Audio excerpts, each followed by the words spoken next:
They say an omega without an alpha is nothing. In Iron Ridge, I learned that lesson in Blood and Bruises. My name is Elara Vance, and tonight I kneel in the mud while the pack jeers, waiting for Alpha Kyle to decide if I live or die. But here's the thing about being treated like you're invisible. You learn to see everything, and what I saw coming would shatter this pack's brutal hierarchy forever. If you want to know how a powerless Omega became a queen, how love conquered fear, and how one act of kindness changed an entire kingdom, stay with me until the end. Drop a like and tell me what city you're watching from. This is my story. The morning Elara Vance turned 23, she woke to the sound of her own name being spat like a curse. "Vance, get your worthless hide out here." She knew that voice. Everyone in Iron Ridge knew Beta Marcus's voice, thick as tree sap and twice as sticky when he wanted something. Elara pushed herself up from the thin sleeping mat in the corner of the crumbling shack she shared with her mother, her joints protesting. 3 hours of sleep. That's all she'd managed before the day's demands began again. "Coming," she called, her voice steady despite the exhaustion that lived in her bones.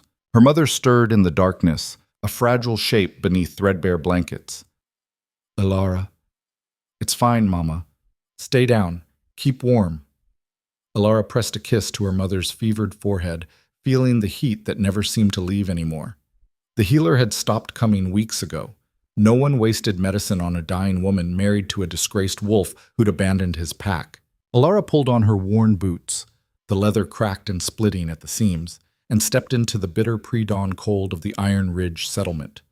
The pack territory sprawled across the northern frontier, a harsh landscape of pine forest and granite ridges where only the strong survived. And strength in Iron Ridge meant one thing: dominance. Alphas ruled. Betas served and enforced. Omegas?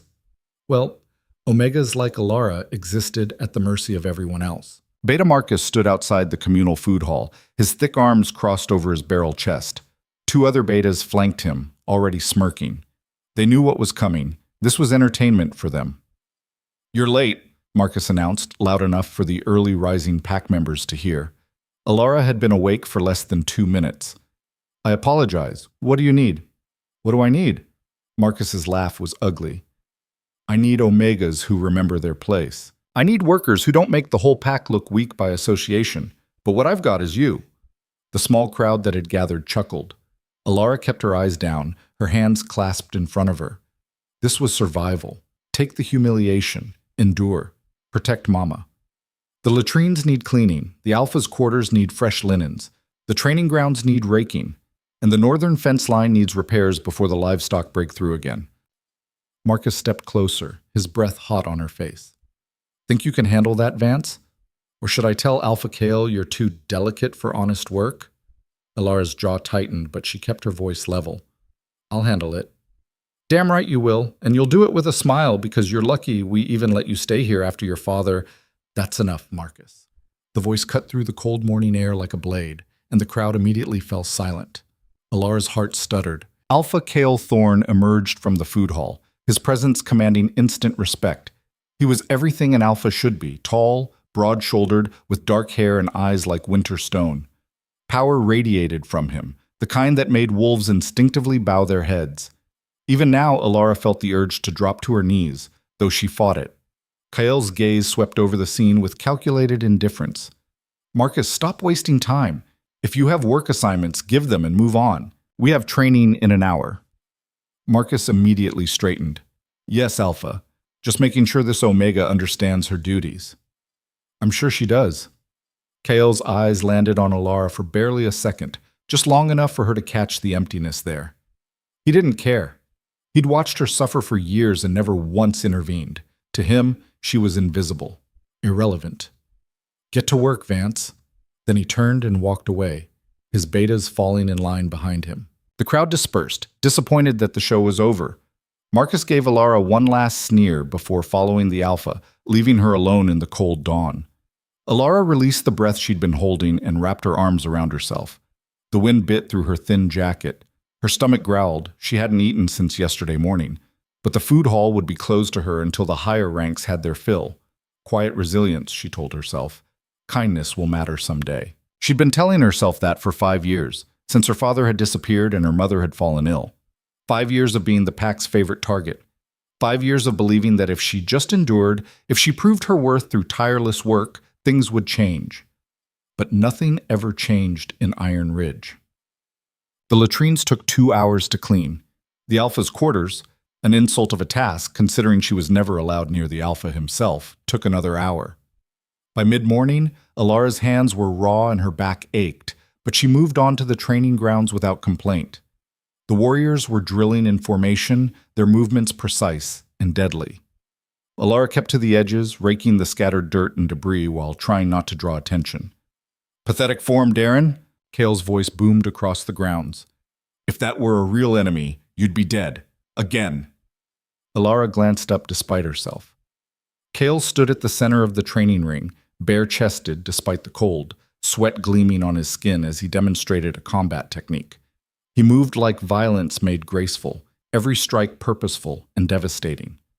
She looked away quickly, but not before Beta Marcus caught her staring. "Eyes on your work, Omega," he called out, and several warriors laughed. Heat flooded Elara's cheeks, but she ducked her head and kept raking. "Maybe she's hoping the Alpha will finally notice her," someone jeered. "Why would he? She's got nothing to offer. Not even a proper wolf. Bet she can't even shift." The insults washed over her, familiar as the cold. Elara had learned long ago not to respond. Responding meant punishment. Silence meant survival. She finished the training grounds in silence and moved on to the northern fence line, where 3 posts had rotted through. The repair work required strength she barely had, but she hauled the replacement posts into position anyway, digging into frozen ground until her shoulders screamed. By the time the sun reached its peak, she was dizzy with hunger and exhaustion. "You look like death," Elara startled, nearly dropping the hammer she'd been using to drive stakes. A young woman stood a few feet away, Lissa, one of the few pack members who'd ever shown her a shred of kindness. Lissa was a beta, but low-ranking enough to understand what it meant to be overlooked. "I'm fine," Elara managed. "You're not." Lissa pulled a wrapped bundle from her jacket and held it out. "Eat. I snagged it from the kitchens." Elara's mouth watered at the sight of bread and dried meat, but she hesitated. "If anyone sees, then I'll say it was my ration. Eat, Elara. Please."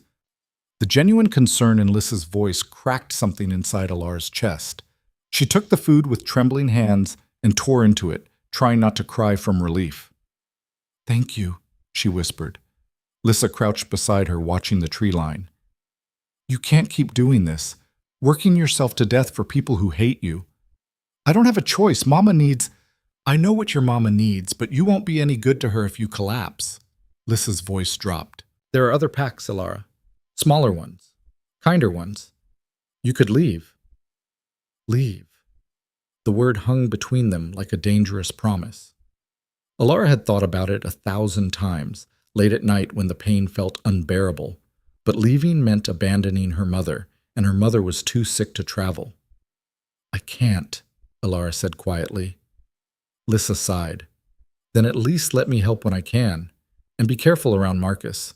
He's been worse lately. I think he's trying to prove something to the Alpha." Before Elara could respond, a howl split the air, long and commanding. The patrol signal. Lissa stood immediately. "That's the northern perimeter. Something's wrong." They both turned toward the sound as shouts erupted from the settlement. Warriors poured out of the barracks, shifting mid-run into their wolf forms, massive, powerful creatures built for battle. Even Lissa shifted, her clothes falling away as her body transformed into a sleek gray wolf. Elara remained human, watching them go. She'd never been able to shift, not fully. It was another mark of her failure, another reason the pack saw her as weak. "Vance!" Marcus's voice rang out. "Get to the safe den with the other non-combatants. Now!" For once, Elara didn't hesitate. She grabbed her tools and ran toward the center of the settlement, where children and elderly wolves were being herded into the reinforced shelter beneath the Alpha's hall. "What's happening?" someone asked. "Rogues," another voice answered. "A large group from the north." Rogues. Wolves without packs, driven mad by isolation and bloodlust. They attack settlements for food, territory, or sometimes just for the violence of it. Elara squeezed into the crowded den, her heart pounding. She found a corner and pressed herself against the wall, trying to make herself small. Around her, children whimpered and mothers whispered reassurances they didn't believe. The sounds of battle filtered down from above, snarls, screams, the thud of bodies colliding. The den shook. Dust rained from the ceiling. Hours passed in tense darkness. Elara closed her eyes and thought of her mother alone in their shack, praying she was safe, praying this would end. Finally, the sounds of fighting faded. Footsteps descended into the den. "All clear," Kale's voice announced, rough with exhaustion. "Rogues are dead or driven off. Return to your homes." The crowd filed out slowly. Elara waited until the crush had cleared before emerging into the settling dusk. The air smelled of blood and smoke. Several buildings had been damaged, and wounded wolves were being tended to in the clearing. Elara didn't wait for permission. She ran toward her shack, her breath coming in panicked gasps. "Please be okay. Please be—" Her mother was sitting up when Elara burst through the door, pale but alive. "Mama!" Elara collapsed beside her, checking for injuries. "I'm fine, sweetheart. I'm fine." Her mother's thin hand stroked Elara's hair. "Were you safe?" "Yes. Yes, I was in the den." Elara fought back tears. "I thought—" "Shh. We're both here. We're both alive." Elara held her mother until the shaking stopped, then helped her lie back down. She built up the small fire in the hearth and warmed some broth, watching her mother sip it slowly. "You work too hard," her mother whispered. "I work enough to keep us fed." "You work enough to kill yourself." Her mother's eyes, once bright amber, now looked faded and dim. "Elara, promise me something. Anything. When I'm gone, don't. Listen to me." Her mother's grip tightened. "When I'm gone, you leave this place. You find somewhere better. You don't owe these people your life." Elara's throat burned. "I'm not leaving you." "You will. When the time comes, you will." Her mother smiled sadly. "You have your father's stubbornness, but you have my heart. Don't let them break it." Elara couldn't answer. She just held her mother's hand until the older woman drifted into uneasy sleep. Outside, the pack was recovering. Inside, Elara sat in the darkness and wondered how much longer she could endure. 3 days after the rogue attack, the water supply ran low. The main well had been contaminated during the fight. Blood and worse had seeped into it, and the pack was forced to ration what remained while scouts searched for a clean source. Tempers ran hot. Fights broke out. The weak suffered most. Elara received half rations, which she split with her mother. By the second day, her vision blurred when she stood too quickly. By the third day, she could barely lift the buckets Marcus assigned her to carry. "Useless," he muttered when she stumbled. "Can't even handle basic labor." Elara gritted her teeth and kept working. That afternoon, desperate for water, she remembered a place her father had shown her years ago. A small stream deep in the forest, far from the settlement. It would be a long walk, but if the stream was still there, still clean, she could fill her containers and bring water back for her mother. She waited until the work crews dispersed, then slipped into the forest with a pair of battered canteens. The woods were quiet, the usual birdsong muted in the cold. Elara moved carefully, following half-remembered paths. Her father had been a strong wolf once, respected. He'd taught her to track, to read the forest, to survive. And then he'd left without a word, and everything had fallen apart. She found the stream exactly where she remembered it, a narrow ribbon of clear water winding between moss-covered rocks. Relief flooded through her. She knelt at the bank and filled her canteens, drinking deeply before refilling them again. The water was cold and sweet, the best thing she'd tasted in days. That's quite a risk, coming out here alone. Elara spun, her heart leaping into her throat. A man stood at the edge of the clearing, tall, broad-shouldered, with dark hair and eyes that seemed to catch the fading light. He wore simple travel clothes, well-made but unmarked. No pack scent clung to him, at least none that Elara recognized. A rogue. She scrambled backward, grabbing a rock. "Stay back." The stranger raised his hand slowly, palms out. "Easy. I'm not here to hurt you." "Rogues killed 3 of our wolves last week." "I'm not a rogue." His voice was calm, steady. "I'm just passing through." Elara kept the rock raised. "Lone wolves don't just pass through pack territory." "Fair point." The stranger tilted his head, studying her. But if I meant you harm, we wouldn't be having this conversation. I would have acted already. The truth of that settled over Elara like cold water. He was right. If he'd wanted to attack, she'd already be dead. Slowly, she lowered the rock. What do you want? Water, same as you. He gestured to the stream. May I? Elara nodded warily, watching as he approached the bank and knelt. He moved with a predator's grace, controlled and precise, but there was no threat in his posture. He filled a water skin and drank, then glanced at her. You're from Iron Ridge. It wasn't a question. Elara tensed. How do you know that? I've been watching the settlement, observing. He corked his water skin. Rough place. We survive. Some of you more than others, from what I've seen. His gaze traveled over her, the worn clothes, the too thin frame, the bruises on her arms she'd stopped trying to hide. You're Omega. Heat flushed Elara's cheeks. Is that a problem? Not for me. The stranger stood. I'm Ronan, by the way. Ronan Vale. Elara. She didn't offer her last name. It felt dangerous, giving too much to a stranger. Elara. He repeated it like he was tasting the sound. You should get back before dark. These woods aren't safe. I know. She gathered her canteens. Thank you for not attacking me, I guess. Ronan's mouth quirked in something that might have been a smile. Any time. Elara turned to leave, then hesitated. Why are you watching Iron Ridge? Curiosity. His expression gave nothing away. I like to know who holds power in the territories I pass through. That would be Alpha Kale Thorn. I've seen him. Impressive fighter. Cold leader. Elara didn't disagree. She just nodded and walked away, feeling Ronan's eyes on her back until the forest swallowed her. That night, lying beside her sleeping mother, Elara couldn't stop thinking about the stranger in the woods, Ronan Vale.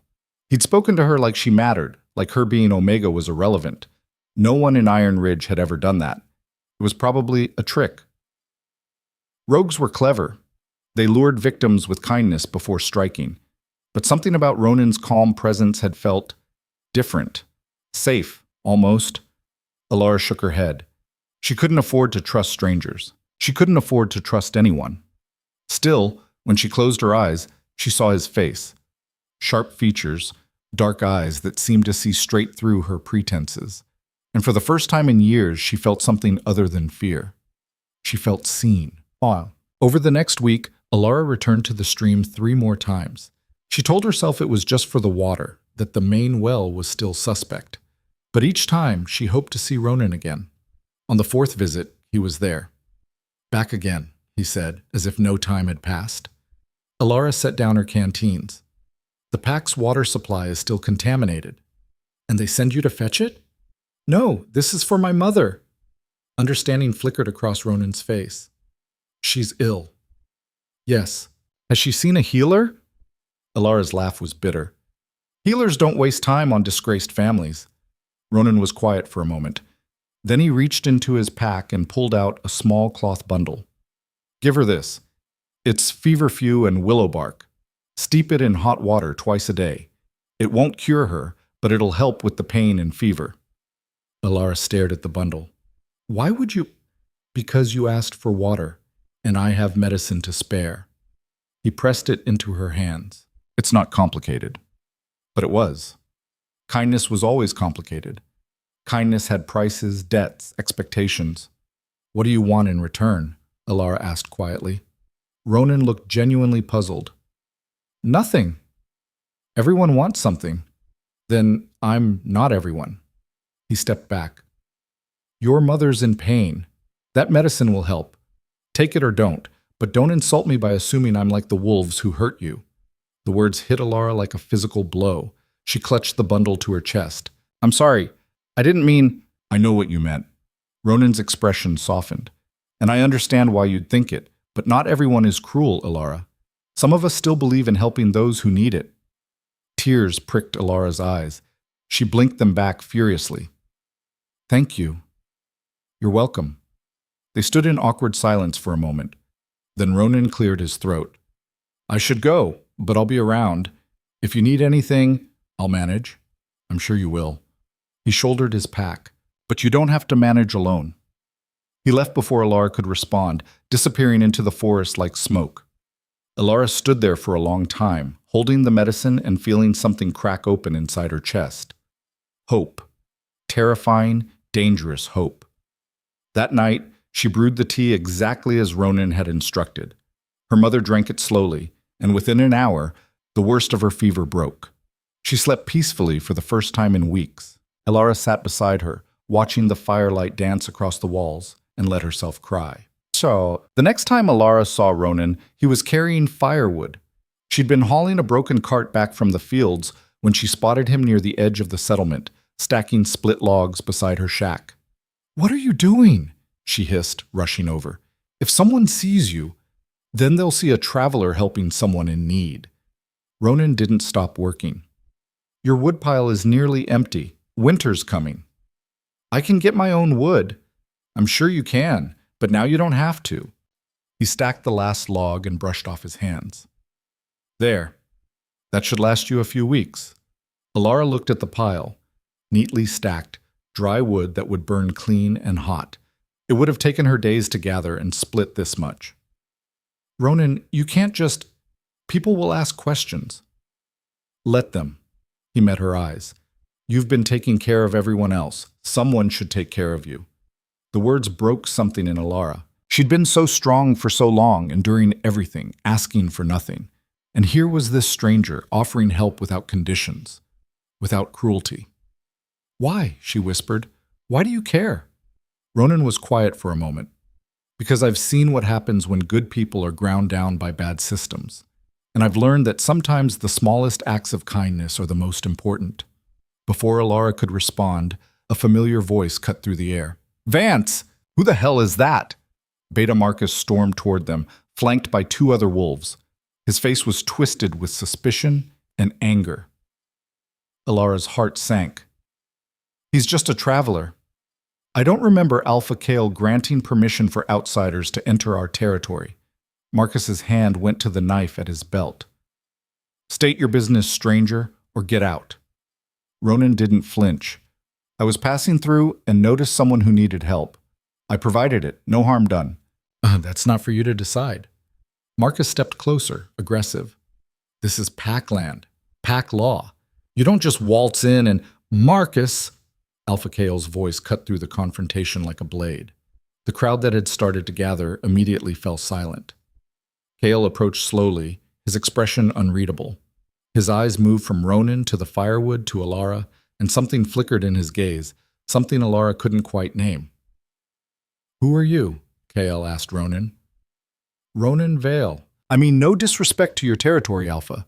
I was simply helping." "I know what you were doing." Kale's voice was cold. "The question is why?" "Because she needed help, and I could provide it." "Noble." Kale's tone suggested it was anything but. "But in Iron Ridge, we take care of our own." The lie hung in the air, bitter and obvious. Elara felt shame burn through her. Kyle had never taken care of her. No one had. Ronan seemed to sense it too. "With respect, Alpha, if you took care of your own, I wouldn't have found her struggling." The crowd gasped. No one spoke to Alpha Kale like that. No one challenged him. Kale's expression went deadly still.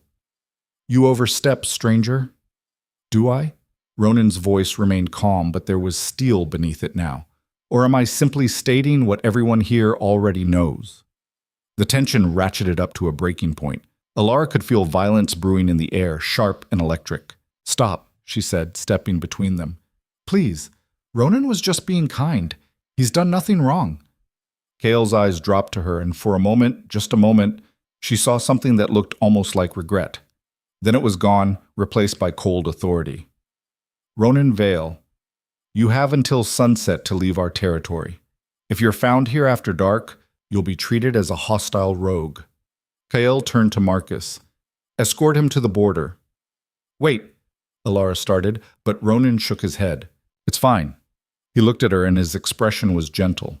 "Take care of yourself, Elara." Then he let Marcus and the other betas lead him away. Kale lingered a moment longer, studying Elara with an intensity that made her skin prickle. "Be careful who you trust," he said quietly. Then he too walked away, leaving Elara alone with her racing heart and the pile of firewood that felt like both a gift and a curse. That night, Elara couldn't sleep. She kept replaying the confrontation, the look in Kael's eyes, the calm strength in Ronan's voice. You don't have to manage alone. But she did. She always had. And now, because of Ronan's kindness, she'd drawn unwanted attention from the Alpha himself. Outside, the wind picked up, rattling the shack's thin walls. Elara pulled her blanket tighter and stared at the ceiling. Tomorrow, she'd go back to being invisible. She'd work and endure and survive. But something had shifted. She'd felt seen, truly seen, for the first time in years. And now that she knew what that felt like, she wasn't sure she could go back to being invisible again. In the darkness, her mother stirred and whispered, "Don't let them break your heart, sweetheart."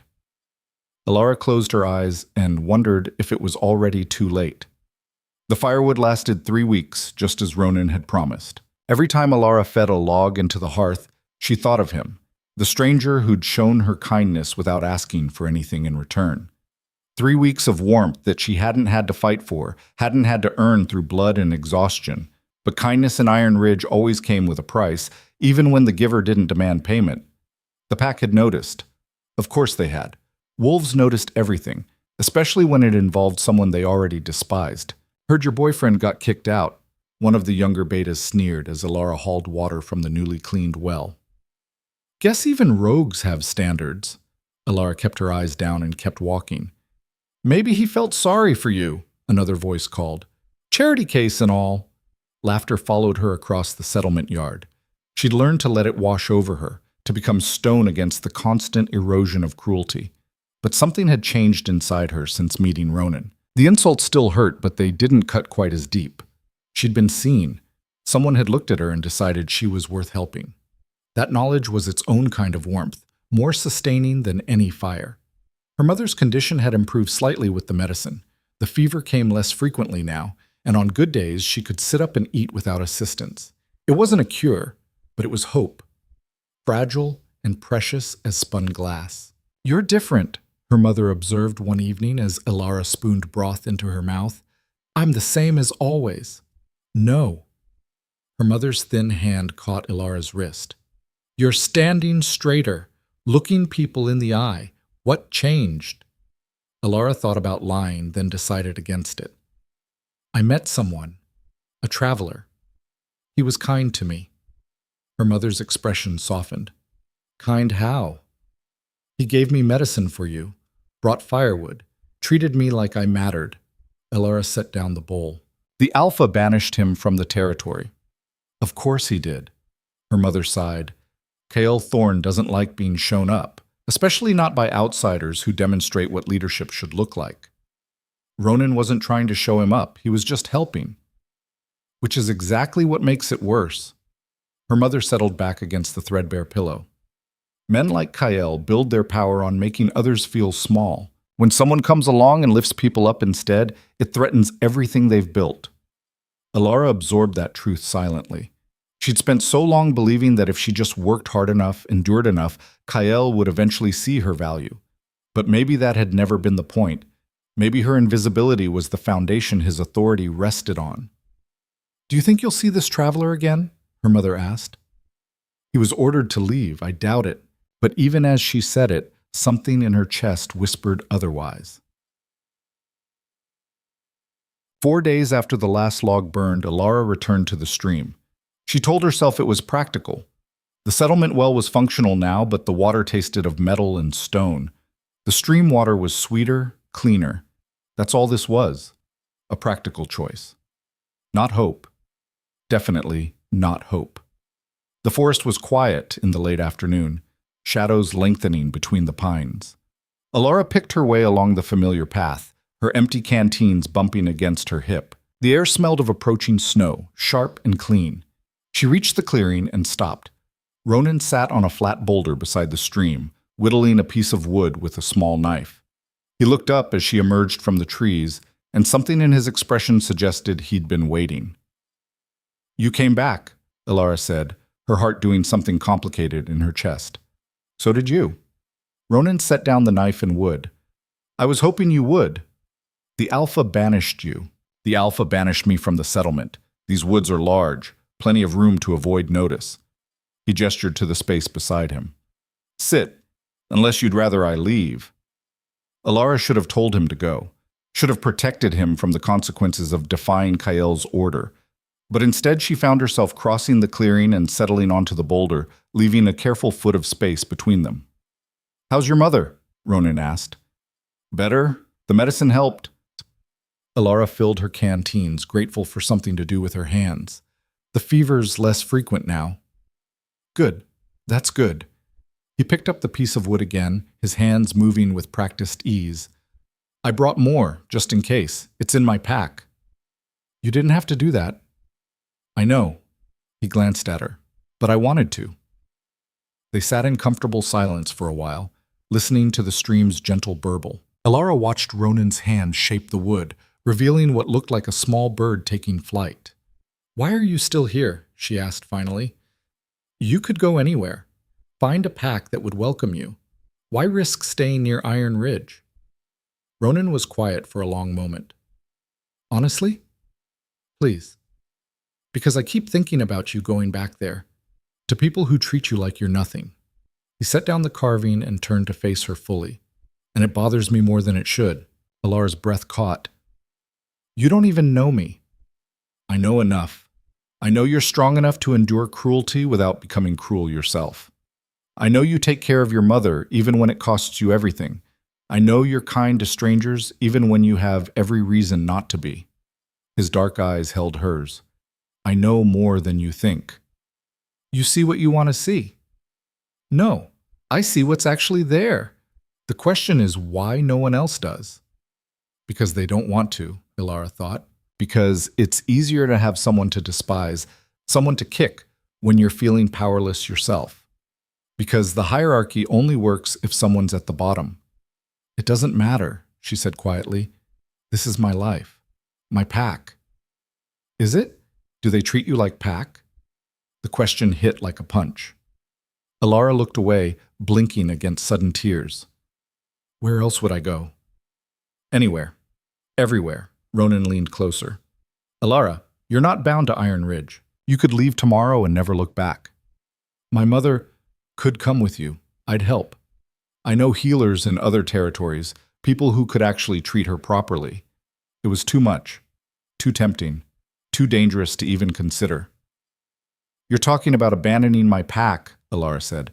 I'm talking about saving yourself. Ronan's voice was gentle, but insistent. From what I've seen, Iron Ridge abandoned you a long time ago. Elara stood abruptly, her canteens forgotten. You don't understand. My father was part of this pack. My mother was born here. This is my home, even if it's broken. Home shouldn't break you. Easy for you to say. You're a lone wolf. You can go anywhere, do anything. She wrapped her arms around herself. I don't have that freedom. You do. You just don't believe it yet. Ronan stood too, closing the distance between them carefully. But I can wait. I'm patient. Wait for what? For you to realize you deserve better than survival, that you deserve to actually live. The words settled over Elara like a heavy cloak. She wanted to argue, to defend the only life she'd ever known. But standing here in the forest with this stranger who saw her clearly, who offered help without chains attached, she couldn't find the words. I should go, she whispered, before someone notices I'm gone. Ronan nodded and retrieved a small pouch from his pack. The medicine. For your mother. Elara took it, her fingers brushing his. The contact sent warmth racing up her arm. Thank you. Same time next week? She knew she should say no, knew that continuing to meet him was dangerous, that discovery would bring consequences she couldn't afford. Yes, she said anyway. Ronan's smile was like sunrise breaking through storm clouds. I'll be here. Elara grabbed her canteens and fled before she could do something foolish, like stay. Dig in. The next week unfolded with grinding familiarity. Work, insults, exhaustion. But now Elara had something to look forward to, a bright point on the horizon that made the darkness more bearable. She met Ronan at the stream 3 more times. Each visit, he brought something, medicine, food, once a thick wool blanket that her mother cried over.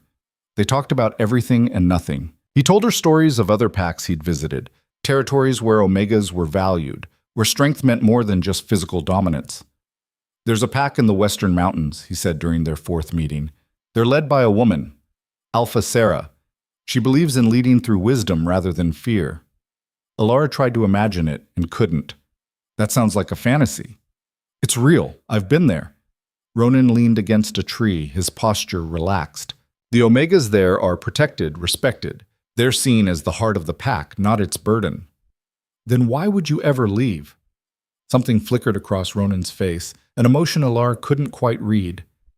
Because I had responsibilities elsewhere, but I've always remembered it, remembered what leadership could be. You talk like you've seen a lot of packs. I have. Why? Most wolves stay with their birth pack or find one and settle. Ronan was quiet for a moment. Let's just say I'm looking for something, and I haven't found it yet. Before Elara could press further, a branch cracked in the distance. They both froze. Someone's coming, Ronan said quietly. You should go, different direction from the sound. Alara's heart hammered. What about you? I'll be fine. Go, now. She wanted to argue, but the sound was getting closer. Elara grabbed her things and slipped into the trees, moving as silently as her father had taught her years ago. She was 50 yards away when she heard voices behind her. Swear I saw someone near the stream. Probably just deer. You're getting paranoid, Marcus. Beta Marcus. Of course. The man had made hunting for infractions his personal mission. Elara pressed herself against a thick pine and held her breath. Through the trees, she could just make out movement near the stream. Marcus and two other betas, searching the area. There's been tracks, Marcus insisted. Someone's been coming here regularly. So? Pack members are allowed to use the stream. Not this far out. And these tracks are too big for Vance, though knowing her, she's probably sneaking around doing something forbidden. Elara's stomach clenched. They were looking for her, or for Ronan, or both. Let's head back, one of the other betas said. It's getting dark and I'm freezing. Fine, but I'm posting a watch on this area. If someone's violating territory law, I'm going to catch them. The voices faded as they moved away. Elara waited until she was certain they were gone before emerging from her hiding spot. She circled wide, approaching the stream from a different angle. Ronan was gone. No sign he'd ever been there, except for a small carved bird left on the boulder where they'd sat, the one he'd been working on during their first meeting. Elara picked it up, feeling the smooth wood warm against her palm. It was beautiful, detailed, and clearly meant as a gift. She tucked it into her pocket and ran for home, her mind racing. Marcus was suspicious.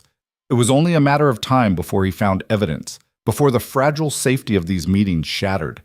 She should stop coming to the stream, should protect Ronan and herself by staying away.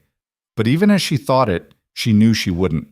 For the first time in years, she had something that was hers, a connection that felt real, that wasn't built on obligation or survival. She would hold on to it for as long as she could. Also, the pack gathering 3 days later was mandatory. Everyone assembled in the central clearing as the sun set, breath misting in the cold air. Alpha Kale stood on the raised platform, his presence commanding immediate silence. We have a problem, he announced, his voice carrying across the crowd. Multiple reports of an unauthorized wolf in our territory. A lone male, seen near the northern forest. Elara's blood ran cold. This wolf has been warned to leave and has refused. Kale's eyes swept the assembly. He represents a threat to our security and our authority. Effective immediately, patrols will be doubled. Anyone who encounters this intruder is to report immediately to Beta Marcus or myself. Marcus stepped forward, looking entirely too pleased. We believe this rogue has been receiving help from someone inside the pack, someone who's been meeting him in secret. Murmurs rippled through the crowd. Elara kept her face carefully blank, but inside panic clawed at her chest. If anyone has information about this rogue or his contact within our pack, speak now. Kale's gaze moved across the assembled wolves, lingering fractionally longer on Elara. Harboring rogues is a serious offense. The consequences will be severe. Silence stretched. No one spoke. Elara's hands trembled. She clasped them behind her back to hide it. Very well, Kale said finally. Dismissed. But remember, loyalty to this pack means reporting threats, not protecting them. The crowd dispersed slowly. Elara tried to slip away unnoticed, but Beta Marcus materialized beside her like a bad dream. Interesting, he said conversationally. You've been going into the forest a lot lately. Care to explain why? Water, Elara said, keeping her voice steady. The stream water is cleaner. Is that so? Because the well's been fixed for weeks now. I prefer the stream. Marcus leaned closer, his breath hot on her face. Here's what I think. I think you know exactly who this rogue is. I think you've been meeting him, and I think you're going to slip up, and when you do, I'll be there to catch you. I don't know what you're talking about. Sure you don't. Marcus straightened. But I'll be watching, Vance. Every move you make. One mistake, and you're done. He walked away, leaving Elara shaking with rage and fear. That night, she lay awake staring at the ceiling, turning the carved bird over and over in her hands. She had to warn Ronan, had to tell him that the pack was actively hunting him now, that meeting had become too dangerous. But the thought of never seeing him again felt like losing the only light in her endless darkness. She went to the stream anyway. It was reckless, possibly suicidal, but Elara couldn't stop herself. She waited until deep night, when the patrol schedules showed a gap in coverage, and slipped out of the settlement like a ghost. The forest was treacherous in darkness, but she knew the path by heart now. She moved quickly, ears straining for any sound of pursuit. Ronan was waiting at the stream, his expression tight with worry. You shouldn't have come, he said as soon as he saw her. It's too dangerous now. I had to warn you. The pack knows someone's in the territory. They're hunting you. I know. I've been avoiding their patrols. He stepped closer. Elara, you need to stop coming here. If they catch you meeting me, I know the risks.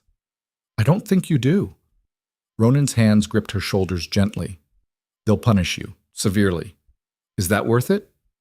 Elara looked up at him, this stranger who'd become the most important person in her small world. You are. This is.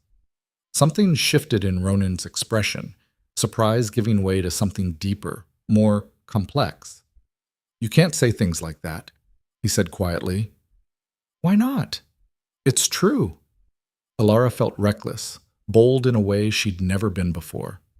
You've shown me more kindness in a few weeks than my entire pack has in years. You've given me hope. You've made me feel like I matter. So yes, you're worth the risk. Ronan's jaw clenched. Elara, I'm not asking you for anything. I just need you to know that meeting you has changed something in me. I'm not the same person who knelt in the mud waiting to be dismissed. I can't go back to being invisible. You were never invisible to me. The words hung between them, heavy with meaning. Elara became acutely aware of how close they were standing, how his hands still rested on her shoulders, how his eyes had darkened with an emotion she didn't dare name. What are we doing? She whispered. Something dangerous, Ronan admitted, something that could destroy us both. Then maybe we should stop. We should. But he didn't move away. Neither did she. The moment stretched, taut and electric. Elara's heart hammered so hard she was certain he could hear it. Then Ronan stepped back, breaking the spell. You need to go, before the patrols shift. When will I see you again? I don't know. It's not safe anymore. I don't care about safe. Well, I do. I care about you not getting hurt because of me. Ronan's expression was firm. Promise me you'll stay away from the stream for a while. Let things cool down. Elara wanted to argue, but she could see the genuine fear in his eyes. Fear for her. 2 weeks, she bargained. I'll stay away for 2 weeks. Then I'm coming back whether you like it or not. Ronan's mouth quirked despite everything. Stubborn. You have no idea. Actually, I'm beginning to get one. He reached out and brushed a strand of hair from her face, the touch achingly gentle. 2 weeks. Then we figure out what comes next. Together? Together. Elara nodded, committing his face to memory. Then she turned and ran, disappearing into the forest before she could change her mind. Behind her, Ronan watched until she was out of sight, his hands clenched at his sides. Neither of them noticed the shadow that detached from the trees 50 yards away, a silent witness to everything. Beta. Marcus smiled in the darkness and began making his way back to the settlement. Finally, he had proof. Finally, the little Omega would get exactly what she deserved. and Alpha Kyle would reward him handsomely for exposing the traitor in their midst. The summons came at dawn. Alpha Kale requires your presence immediately, the young beta said, his expression carefully neutral. Elara's stomach dropped. What for? He didn't say, just said to bring you to the Alpha's hall. Elara followed on numb legs, her mind racing. Had Marcus told? Did Kale know? The Alpha's hall was a large timber building at the settlement center where pack business was conducted and judgment rendered, where ki ishwar pakdra. Elara had only been inside twice before, once when her father disappeared, once when her mother's illness was officially declared a personal burden, not a pack concern. Neither visit had ended well. Kyle stood near the central fire, his back to the door. Beta Marcus lurked in the corner, wearing a satisfied smirk that made Elara's skin crawl. Leave us, Kale said to the beta who'd escorted her. The young wolf obeyed immediately. Silence settled, thick and oppressive. Elara stood with her hands clasped, waiting. Finally, Kyle turned. His expression was unreadable. Do you know why you're here? No, Alpha. Don't lie to me, Vance. I've had enough of lies. Elara's heart raced.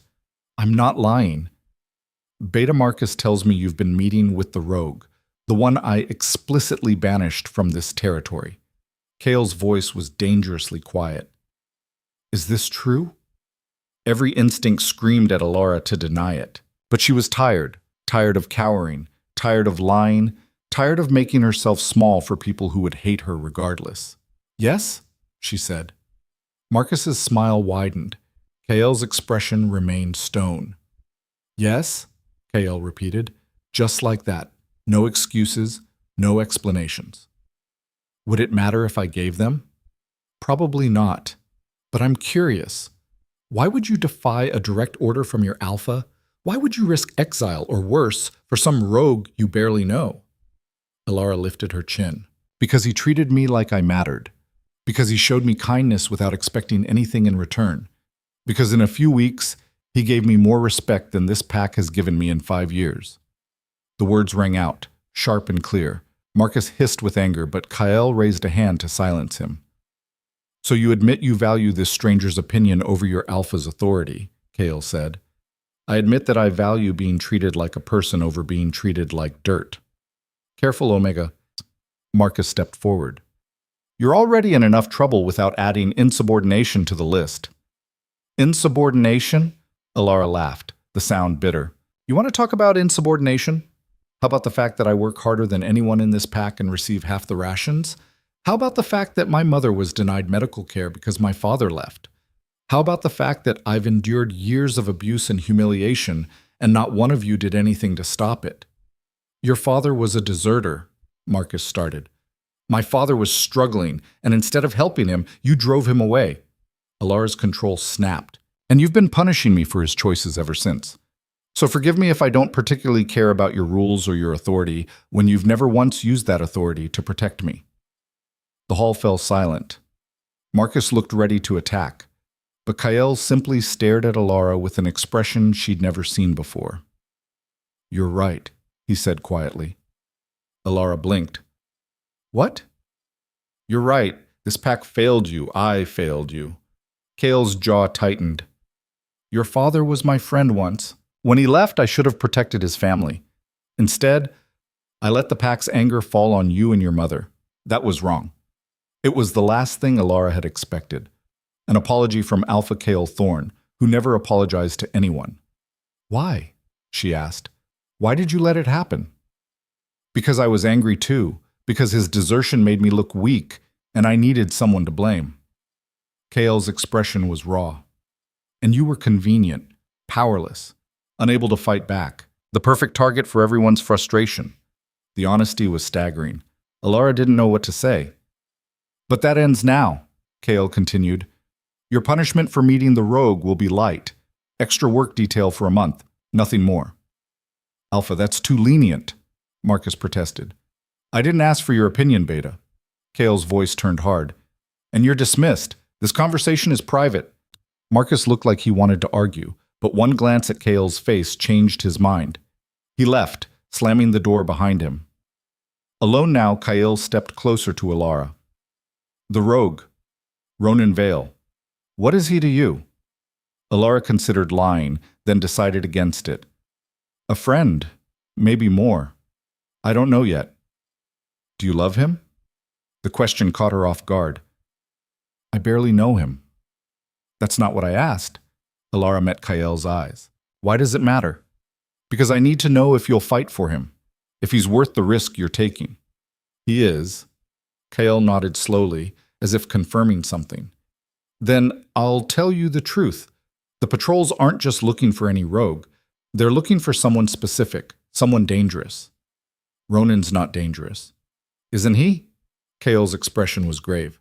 Elara, the wolf you've been meeting, he's not just some wanderer. He's been asking questions about our pack structure, our defenses, our leadership.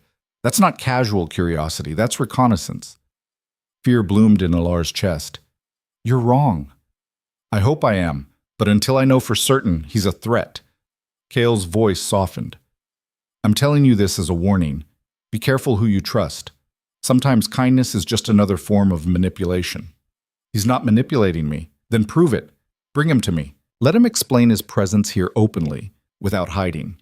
If his intentions are pure, he has nothing to fear from a formal meeting with the Alpha. It was a trap. It had to be. Bring Ronan into the settlement, into Kael's territory, where he'd be surrounded and outnumbered. But if she refused, Kael would assume the worst, would hunt Ronan down. I'll ask him, Elara said carefully. But I can't guarantee he'll agree. Then convince him. Because if he refuses, it proves he's hiding something, and I'll have no choice but to treat him as a hostile threat. Kael moved toward the door, then paused. For what it's worth, I am sorry for failing you, for letting this pack break you down. He glanced back.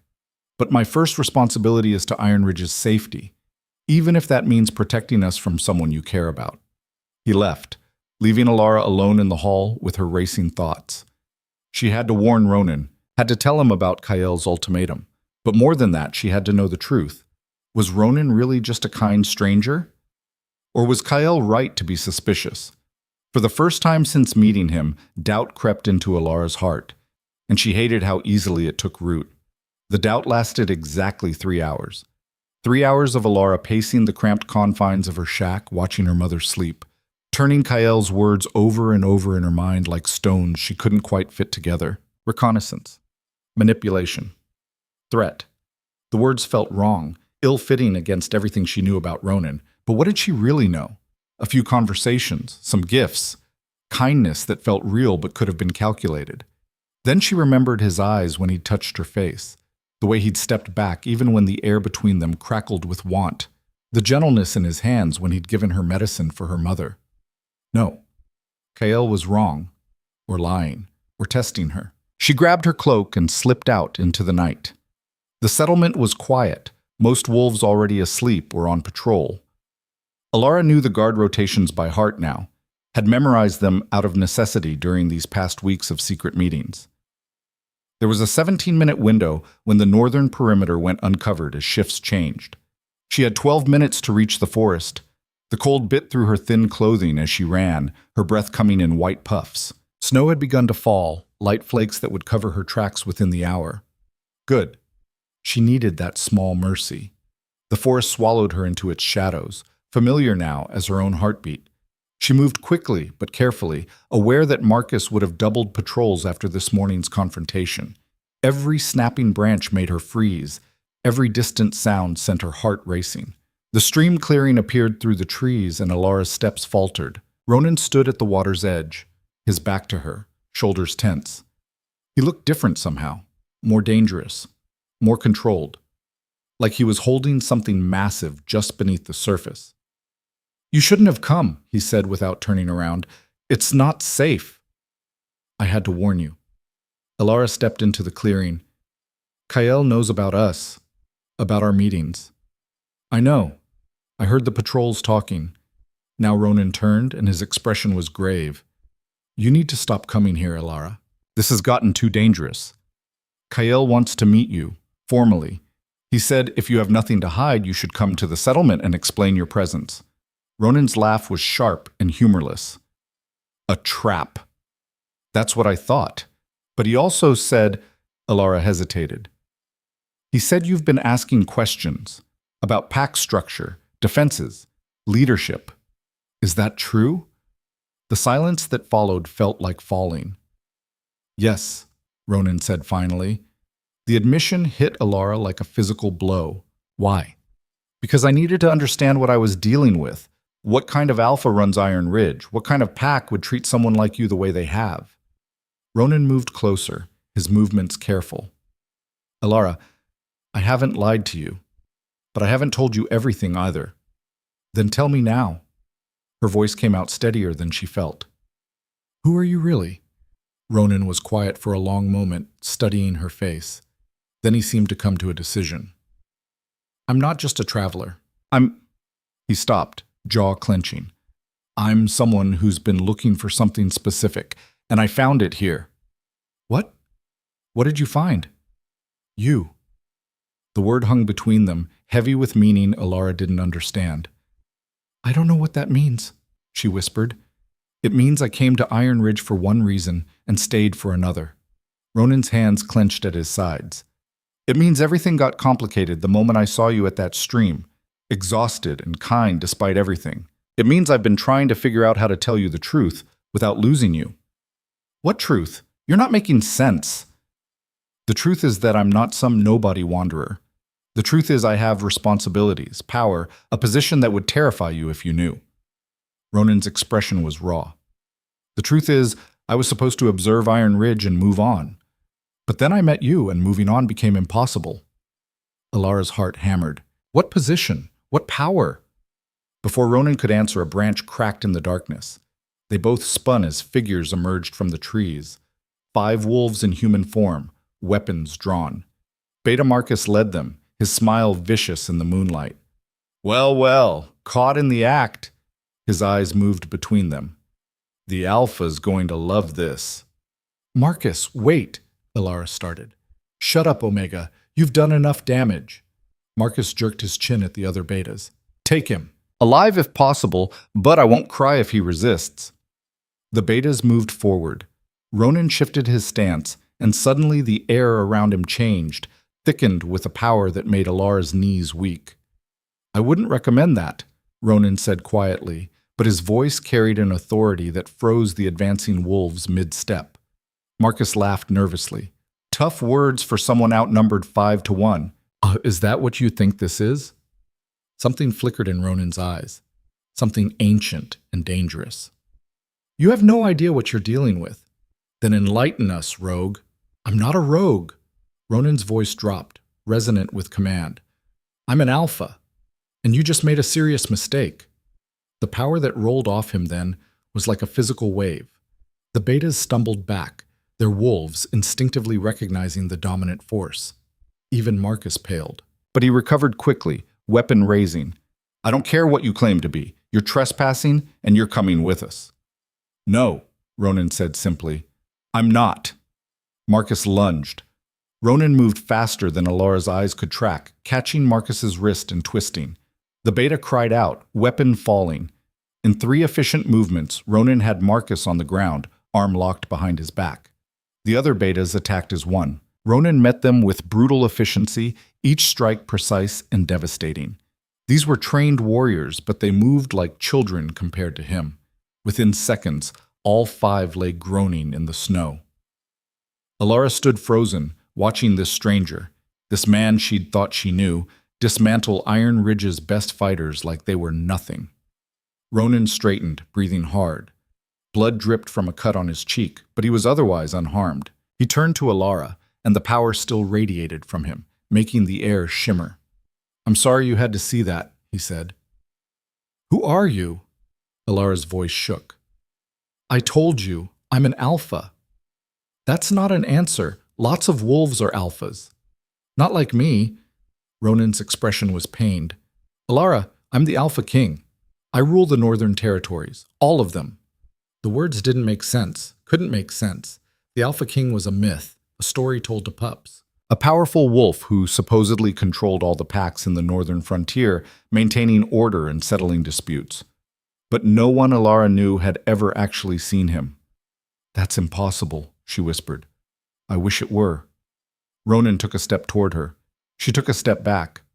Pain flashed across his face. I came to Iron Ridge because I'd heard reports of pack instability, abuse of power.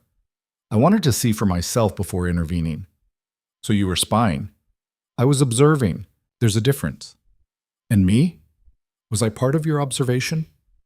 No. Ronan's voice turned fierce. Meeting you was never part of the plan. Caring about you was never supposed to happen. But it did. And now everything's infinitely more complicated. Behind them, Marcus groaned and tried to sit up. You're dead, he spat blood. When Alpha Kale hears about this, Alpha Kale will do what? Ronan's attention snapped to Marcus. Challenge me? I'd welcome it. Your Alpha has been running this pack like a tyrant, and it ends now. You can't just come in here and I can do exactly that. That's what being the Alpha King means. Ronan's voice was cold now, nothing like the gentle tone he'd used with Elara. I have authority over every pack in these territories, including Iron Ridge, and I'm invoking that authority now. Marcus paled further. You're lying. Am I? Then let's find out. Get up, all of you.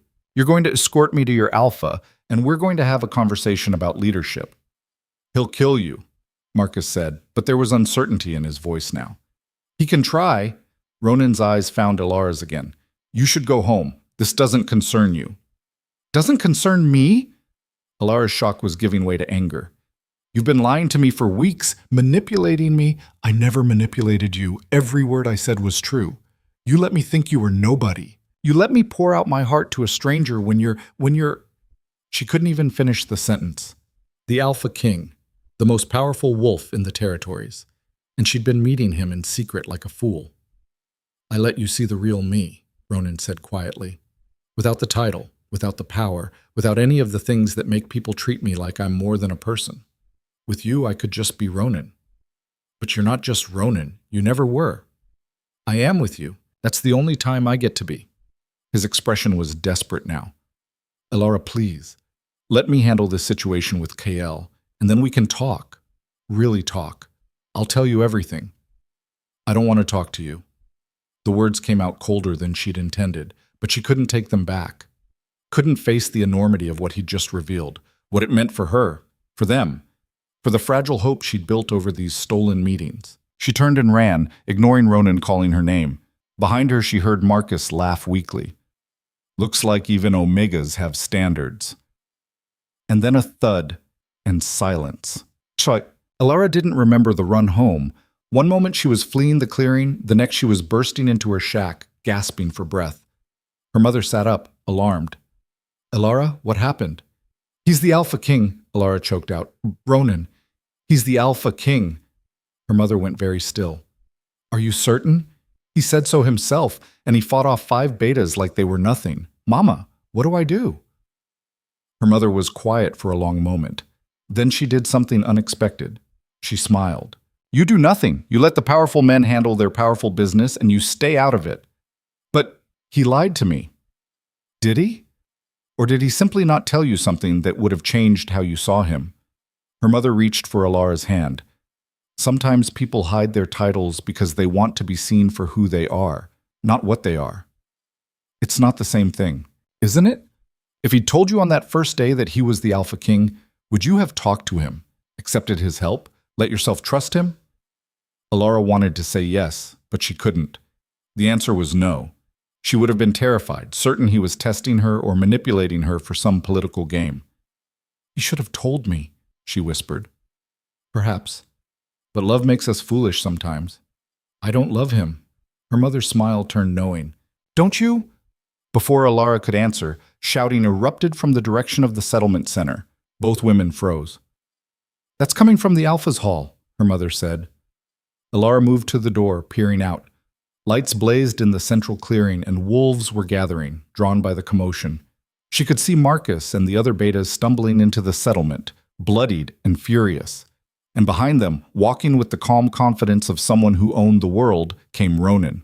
He's insane, Elara breathed. He actually came. Then you should go, her mother said. You should see what happens. Mama, I can't. You can. You need to.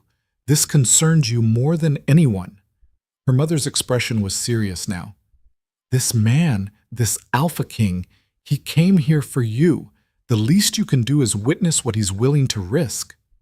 Elara grabbed her cloak and ran before she could change her mind. The crowd had already gathered by the time she arrived, wolves pressing close to see what the disturbance was about. Elara pushed through to the front, her heart hammering. Ronan stood in the center of the clearing, facing the Alpha's hall. Blood stained his shirt from the fight, but he stood tall, unbowed. The power radiating from him was undeniable now. Every wolf present felt it, recognized it, whether they wanted to or not. The hall doors opened. Alpha Kale emerged, his expression thunderous. "You have some nerve," Kale said, his voice carrying across the silent crowd. "Coming into my territory, attacking my wolves, and now presenting yourself here like you have any right." "I have every right." Ronan's voice was calm, but it resonated with authority. "I am the Alpha King of the Northern Territories. Iron Ridge falls under my jurisdiction, and I'm invoking my authority to challenge your leadership." Gasps rippled through the crowd. Elara's blood ran cold. Kale's expression shifted from anger to something more calculating. "The Alpha King. Convenient claim. Where's your proof?" "You want proof?" Ronan reached into his jacket and withdrew something that caught the firelight. A medallion on a heavy chain marked with symbols Elara didn't recognize.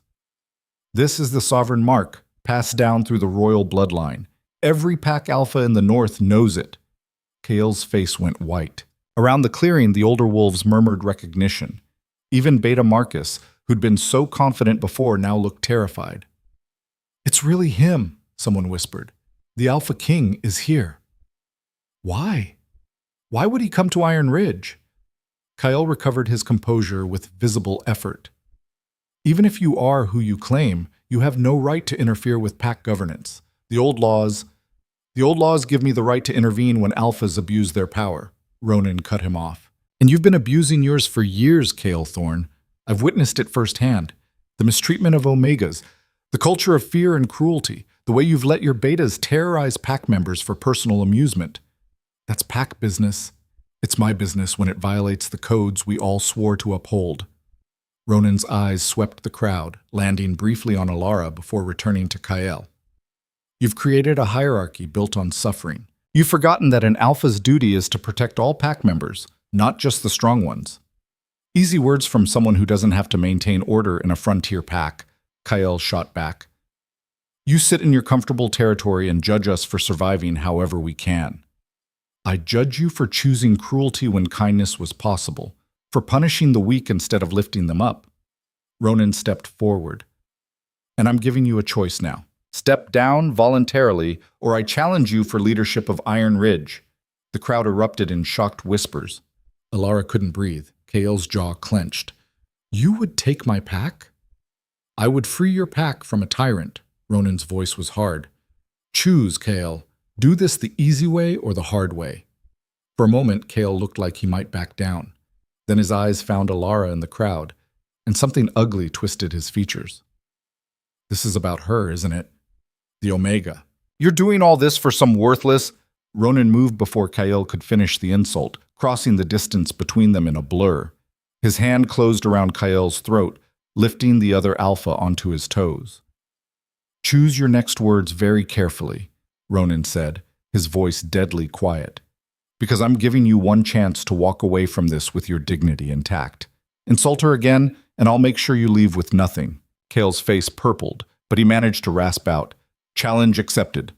Ronan released him. Kale stumbled back, gasping. "Traditional rules," Kyle said, recovering. "Fight to submission or death. Winner takes leadership of the pack." "Agreed." Ronan removed his jacket, handing it to one of the stunned betas. "When?" "Now." Kale was already shifting, his body rippling as the wolf took over. Within seconds, a massive gray wolf stood where the man had been, easily twice the size of a normal wolf, with eyes that glowed with dominance. Ronan shifted just as quickly, and Elara's breath caught. His wolf was enormous, black as midnight with silver markings that seemed to shimmer in the firelight. Power radiated from him in waves that made every other wolf present instinctively bow their heads. Even Kael's wolf took an involuntary step back. The two alphas circled each other, growls rumbling deep in their chests. Then Kael lunged. The fight was brutal and swift. Kael was a strong fighter, experienced and vicious. But Ronan was something else entirely. Faster, stronger, fighting with a precision that spoke of countless battles won. He met Kael's attacks with devastating counters, each strike calculated to injure and dominate. Within 3 minutes, Kael was bleeding from multiple wounds, his movements slowing. Within 5, he was on the ground, Ronan's jaws locked around his throat. The clearing fell silent. Submission or death. Those were the rules. Kael's wolf went limp, exposing his throat fully. Submission. Ronan held the position for a long moment, making sure everyone witnessed it. Then he released Kael and shifted back to human form, standing over the defeated alpha. "It's over," Ronan announced, his voice carrying to every corner of the clearing. "Kael Thorne is no longer alpha of Iron Ridge. I claim leadership by right of challenge." Kael shifted back, naked and bleeding, shame and rage warring on his face. "You can't. The pack won't accept. The pack will accept what the law demands." Ronan looked out at the assembled wolves. "From this moment forward, Iron Ridge operates under my authority. The old ways end tonight. Omegas will be treated with respect, cruelty will not be tolerated. And anyone who has a problem with that can challenge me right now." No one moved. No one spoke. Ronan's eyes found Elara in the crowd. "Starting immediately, Elara Vance is under my personal protection. Anyone who harms her, insults her, or makes her life difficult in any way will answer directly to me. Is that understood?" Murmurs of acknowledgement rippled through the crowd. Elara stood frozen, unable to process what had just happened. The Alpha King had just conquered her pack. For her. "Elara," Ronan's voice was gentler now. "Come here." Every eye turned to her. The weight of their stares was crushing, but Elara forced her legs to move. She walked across the clearing, the crowd parting before her like water. She stopped a few feet from Ronan, acutely aware of the blood on his skin, the power still radiating from him, the way he'd just dismantled her entire world in a matter of minutes. "You didn't have to do this," she whispered. "Yes, I did." Ronan's expression was raw. "I told you, some of us still believe in helping those who need it, and this pack needed someone to show them what real leadership looks like. You did this for me. I did this for every wolf who suffered under Kael's leadership. But yes, mostly for you." He reached out slowly, giving her time to pull away. When she didn't, his hand cupped her cheek. "I know you're angry. I know I should have told you the truth sooner, but I meant what I said in the forest, every word." "You're the Alpha King," Elara said, her voice breaking, "and I'm nobody. You're everything." Ronan's thumb brushed away a tear she hadn't realized had fallen. "You're the reason I remembered why this title matters, why power should be used to protect, not oppress. You're the reason I'm standing here instead of walking away like I've done with a dozen other broken packs." Around them, the crowd watched in stunned silence. Elara was dimly aware that this moment would be talked about for years, the powerful Alpha King declaring his feelings for a rejected Omega in front of an entire pack. "I don't know how to be what you need," she whispered. "You already are. You just don't see it yet." Ronan's smile was soft. "But I can wait. I'm patient, remember?" Before Elara could respond, Beta Marcus pushed forward from the crowd. "This is insane," he shouted. "You can't just take over our pack and elevate some worthless Omega to—" Ronan's hand shot out, grabbing Marcus by the throat with the same casual efficiency he'd used on Kael. "I warned you," Ronan said quietly. "I gave everyone a chance to accept the new order peacefully, but you couldn't help yourself, could you, Marcus?" Marcus struggled, but Ronan's grip was iron. "Here's what's going to happen," Ronan continued, his voice carrying to the whole crowd. "Marcus, you're stripped of your beta rank. You'll spend the next month doing the same work Elara's been doing, cleaning, hauling, all of it. And if I hear one word of complaint, one hint of defiance, I'll exile you from the territory entirely. Understood?" Marcus could only gurgle and nod. Ronan released him. "Anyone else have concerns about the new leadership?" Silence. "Good."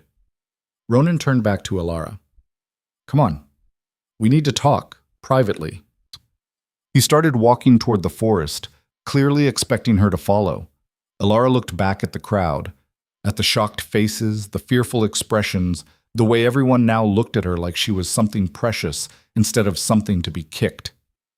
Then she looked at her shack, where her mother probably watched from the window. Finally, she looked at Ronan's retreating back, at this impossibly powerful man who'd upended her entire world for reasons she still didn't fully understand. She should hate him, should be furious at the deception, the manipulation of coming into her life disguised as something he wasn't.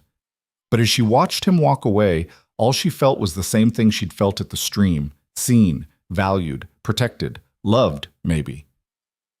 Elara, Lissa appeared beside her, eyes wide. What are you going to do? I don't know, Elara admitted. He's the Alpha King. He just made you the most important person in this pack. You could have anything you want now. Could she? Or had Ronan just traded one cage for another, one form of control for a different kind? I need to talk to him, Elara said finally. I need answers. Then go. Lissa squeezed her hand. And Elara? Whatever happens, I'm glad someone finally put Marcus in his place. Elara managed a small smile, then turned and followed Ronan into the darkness.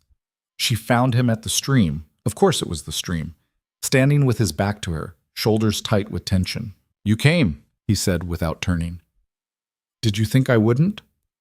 I wasn't sure. Ronan turned slowly. In the moonlight, the blood on his skin looked black. You ran from me earlier. You revealed you'd been lying about who you were. I never lied. I just didn't tell you everything. That's the same thing. No, it's not. Ronan's voice was firm. If I'd lied, I would have made up a false history, a fake identity. I didn't. Everything I told you about myself was true. My beliefs, my values, my reasons for helping you. The only thing I withheld was my title. Your title changes everything. Does it? Does knowing I'm the Alpha King make the medicine I gave your mother less effective? Does it make the firewood burn differently? Does it change the way I looked at you when you were brave enough to trust a stranger? Elara wanted to argue, but the words stuck in her throat. I'm the same person, Ronan continued, stepping closer. The same wolf who sat with you by the stream and listened to you talk about your mother. The same one who wanted to touch you but held back because I knew you needed space. The same one who's been falling in love with you since the moment you handed me water without asking for anything in return. Don't. Elara's voice cracked. Don't say things like that. Why not? It's true. Because you're the Alpha King and You're what? An Omega? Someone who's been told her whole life she doesn't matter. Ronan closed the remaining distance between them. That's exactly why I fell for you, Elara. Because you survived years of cruelty and came out the other side still kind. Still willing to help others even when no one helped you. Still believing that goodness mattered. I'm nobody. You're the woman I want to build a future with. Ronan's hands framed her face gently. You're the reason I remembered why I took this title in the first place. To protect wolves who can't protect themselves. To create a world where kindness matters more than strength. Elara's vision blurred with tears. This is too much. Too fast. You just conquered my pack. I liberated your pack. There's a difference. And now you're telling me you love me? How am I supposed to process that? You don't have to process anything tonight. Ronan's thumbs brushed away her tears. I'm not asking you to make any decisions. I'm just telling you the truth. Finally. All of it. What truth? That I came to Iron Ridge to observe a failing pack. That I met you and everything changed. That I tried to walk away a dozen times and couldn't. That I challenged Kyle tonight not just because he's a terrible alpha, but because I couldn't stand watching him hurt you for one more second. Ronan's expression was raw, vulnerable. That I'm terrified you'll never forgive me for the deception, but I'd do it all again if it meant keeping you safe. The words hung between them, heavy with meaning. Elara searched his face. This powerful, dangerous man who'd somehow become the most important person in her small world. She could see the truth in his eyes, the fear that she'd reject him, the hope that she wouldn't. I don't know how to do this, she whispered. I don't know how to be with someone like you. Then we'll figure it out together. Ronan's smile was gentle. No expectations, No pressure, just us, taking it one day at a time. And if I can't, if it's too much, then I'll step back. I'll make sure you're safe and cared for, and I'll step back. His voice cracked. But I'm hoping you won't ask me to. Elara closed her eyes, feeling the weight of his hands on her face, the steady warmth of his presence. He'd turned her world upside down, but he'd also given her something she'd never had before, a future that didn't involve endless suffering. I'm angry at you, she said finally, for not telling me sooner. That's fair. And I'm scared of you, of what this means, of everything changing so fast. Also fair. But I'm also... She opened her eyes, meeting his gaze. I'm also grateful for everything you've done, for seeing me when no one else did. Hope flickered in Ronan's expression. Grateful enough to give me a chance? I don't know yet. That's not a no. It's not a yes either. I'll take it. Ronan's smile widened slightly. We can work with I don't know. Despite everything, Elara felt her lips twitch. You're insufferable. You have no idea. He pulled back slightly, giving her space. Come on. I should get you back before your mother worries. And we have a lot to figure out in the morning. Like what? Like restructuring Iron Ridge's entire governance system, redistributing resources, establishing proper Omega protections, deciding what to do with Kael. Ronan started walking, and Elara fell into step beside him. Small stuff. That's going to take months. At least, good thing I'm planning to stay. He glanced at her. If that's okay with you. It should have been terrifying. The Alpha King taking over her pack, inserting himself into her life, changing everything she'd ever known. But as they walked through the moonlit forest, Elara realized she wasn't terrified at all. She was impossibly hopeful. And hope, she was learning, was the most dangerous thing of all. And hope, she was learning, was the most dangerous thing of all. The thought followed Elara through the next 3 days as Iron Ridge transformed around her. Ronan worked with ruthless efficiency, dismantling the old power structure piece by piece and rebuilding it into something she barely recognized. The morning after the challenge, he'd assembled the entire pack in the central clearing. New rules, he'd announced, his voice carrying authority that made even the strongest wolves straighten. Omegas are no longer assigned menial labor exclusively. Work assignments will be distributed fairly based on ability, not rank. Anyone caught harassing or abusing pack members of lower status will face immediate consequences, starting with the loss of rations and escalating to exile. Murmurs had rippled through the crowd.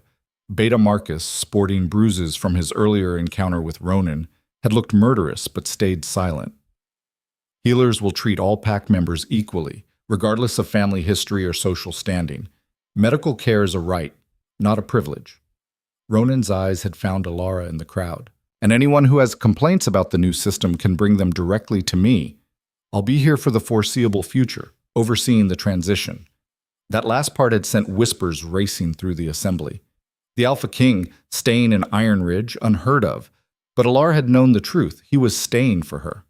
Now, 3 days later, she stood outside her shack watching the settlement buzz with nervous energy. Wolves who'd spent years accepting cruelty as normal were struggling to adapt to a world where kindness was expected. Some embraced it. Others seethed with resentment. Elara! She turned to find Lissa jogging toward her, face flushed with excitement. You won't believe what just happened, Lissa said breathlessly. The healer, the actual pack healer, just came to my den and offered to treat my mother's arthritis. For free. No bartering, no favors owed. Elara smiled despite her complicated feelings. That's wonderful. It's because of him. Because of what the Alpha King's doing. Lissa grabbed Elara's hands. People are talking. They're saying he's doing all this because of you. That's not... It's more complicated than that. Is it? Because from where I'm standing, it looks pretty simple. He saw how you were treated and decided to burn the whole system down. Lissa's expression turned serious. You know what that means, right? You have real power now. People are afraid to even look at you wrong. The words should have been satisfying. Years of abuse finally ended. But instead, Elara felt uneasy. I don't want people to fear me, she said quietly. Better they fear you than hurt you. Is it fear just breeds more cruelty? I've seen it my whole life. Lissa studied her for a moment. You really are different from the rest of us, aren't you? Given power, and all you want is for people to be kind. Is that so strange? In this world, yes. Lissa squeezed her hands. But maybe that's exactly what Iron Ridge needs. After Lissa left, Elara sat outside her shack, watching the sun climb higher. Her mother was inside, sleeping peacefully for the first time in months. The healer had visited yesterday. A real visit, with real medicine and real care. The change in her mother's condition had been immediate and profound. That alone should have made everything worth it. So why did Elara feel like she was standing on the edge of a cliff, waiting to fall? You're thinking too hard. Elara looked up to find Ronan approaching, carrying a basket. He'd been staying in the Alpha's hall, Kael's former residence, but she saw him throughout the day as he worked to reshape the pack. I'm allowed to think, she said. You are. But you get this line between your eyebrows when you're worrying, and I've seen it a lot lately. He set the basket down beside her. I brought food. Actual food, not the scraps they used to give you. Inside the basket was fresh bread, cured meat, cheese, even some winter berries that must have cost a fortune to trade for, enough to feed her and her mother for a week. This is too much, Elara protested. It's exactly enough. You need to eat properly, especially now that… Ronan stopped himself. Now that what? He settled onto the ground beside her, careful to maintain a respectful distance. Now that people are watching you, judging whether you're worthy of the changes I'm making. I never asked for this. I know, but it's happening anyway. Ronan pulled out a piece of bread and handed it to her. Eat, please. Elara took the bread mechanically. It was soft, fresh, nothing like the hard rations she was used to. People hate me now. Some do. Most are just confused. They're trying to understand why their entire world shifted overnight. Ronan's expression was serious. Give them time. They'll come around. And if they don't, then they'll learn to keep their opinions to themselves or find another pack. His voice was firm. I meant what I said, Elara. You're under my protection. No one touches you. The certainty in his words should have been comforting. Instead, it made her feel small, dependent. I don't want to be protected, she said quietly. I want to be free. Ronan was silent for a long moment. Is that what you think this is? Another cage? Isn't it? You've made me untouchable, but only because of your power. The moment you leave, everything goes back to how it was. I'm not leaving. You can't stay here forever. You're the Alpha King. You have responsibilities across the entire Northern Territories. I can delegate. That's not the same as being present. Elara set down the bread. Ronan, you upended my life to save me. I'm grateful. I am. But I'm also terrified that I've just traded one form of powerlessness for another. The words came out harsher than she'd intended. Ronan flinched like she'd struck him. That's not what I want, he said, his voice rough. I don't want you dependent on me. I want you safe. There's a difference. Is there? Because right now, my safety is entirely contingent on your presence and your power. That's not freedom. That's just a prettier cage. Ronan stood abruptly, pacing a few steps away. When he turned back, his expression was raw. Then what do you want me to do? Walk away? Let Iron Ridge go back to tearing you apart? He ran a hand through his hair. I challenged Kael because watching you suffer was destroying me. Every time I saw a bruise, every time I heard someone insult you, it took everything I had not to burn this entire pack to the ground. So I did the only thing I could. I changed the system. And now you're telling me that's wrong too? I'm saying I don't know how to live in a world where my value is tied to someone else's power, Elara said, her own voice rising. Even if that someone is you. The silence that followed felt like breaking glass. Finally, Ronan spoke, his voice barely above a whisper. What do you need from me, Elara? Tell me, and I'll do it. The question hung between them, heavy with desperation. What did she need? Safety. She had that now. Food, shelter, medicine for her mother, all provided. Respect from the pack, forced but present. The only thing missing was the choice to build her own life, on her own terms. I need you to stop making me the center of everything you're doing here, she said finally. The changes you're making, they're good, they're necessary, but they can't just be about me. They need to be about building a better pack for everyone. They are. Then make that clear to everyone. Because right now, the pack thinks you're rewriting their entire world for some Omega you barely know. That breeds resentment, not change. Ronan absorbed her words, his expression shifting from hurt to understanding. You're right, he said finally. I've been so focused on protecting you that I forgot the larger purpose. He moved back to where she sat, kneeling so they were eye level. I'm sorry. I'm new at this, caring about someone so much that it blinds me to everything else. You're the Alpha King. You're supposed to care about everyone equally. I'm also just a man who fell in love with an extraordinary woman. His hand reached out, hovering near her face but not quite touching. I can be both. But you're right that I need to remember the first part more consistently. Elara leaned into his hand, letting him cup her cheek. The touch sent warmth racing through her. I don't want to lose this, she whispered. Whatever this is between us. But I can't be the reason you compromise your responsibilities. You're not. You're the reason I'm finally taking them seriously. Ronan's thumb brushed her cheekbone. Before I met you, ruling was just duty, obligation. But you showed me what leadership should actually look like, protecting those who need it most, not just maintaining power. I didn't show you anything. I'm nobody special. You showed me everything, and you're wrong about the second part. His eyes searched hers. You're the most special person I've ever met, but I understand what you're saying. My actions need to reflect that I'm here for the whole pack, not just for you. Thank you. They sat in quiet understanding for a moment. Then Ronan stood, offering his hand. Come with me. There's something I want to show you. Elara let him pull her to her feet. Where? You'll see. He led her through the settlement, past wolves who quickly averted their eyes when they saw them together. The attention made Elara's skin crawl, but she forced herself to walk with her head high. They reached the Alpha's hall, and Ronan pushed open the heavy doors. Inside, the main chamber had been transformed. Instead of the sparse authoritarian space Kyle had maintained, it now looked like a gathering place. Comfortable seating arranged in circles, a large table covered in maps and documents, and on one wall, a board covered in notes written in different hands. What is this? Elara asked. The beginning of real change. Ronan walked to the board. I've invited every pack member to submit their concerns, their ideas for improvement, their grievances. Anonymously, if they prefer. I'm reading every single one and addressing what I can. Elara moved closer, scanning the notes. Some were tentative suggestions, better food distribution, fairer work assignments. Others were complaints about specific wolves who'd abused power.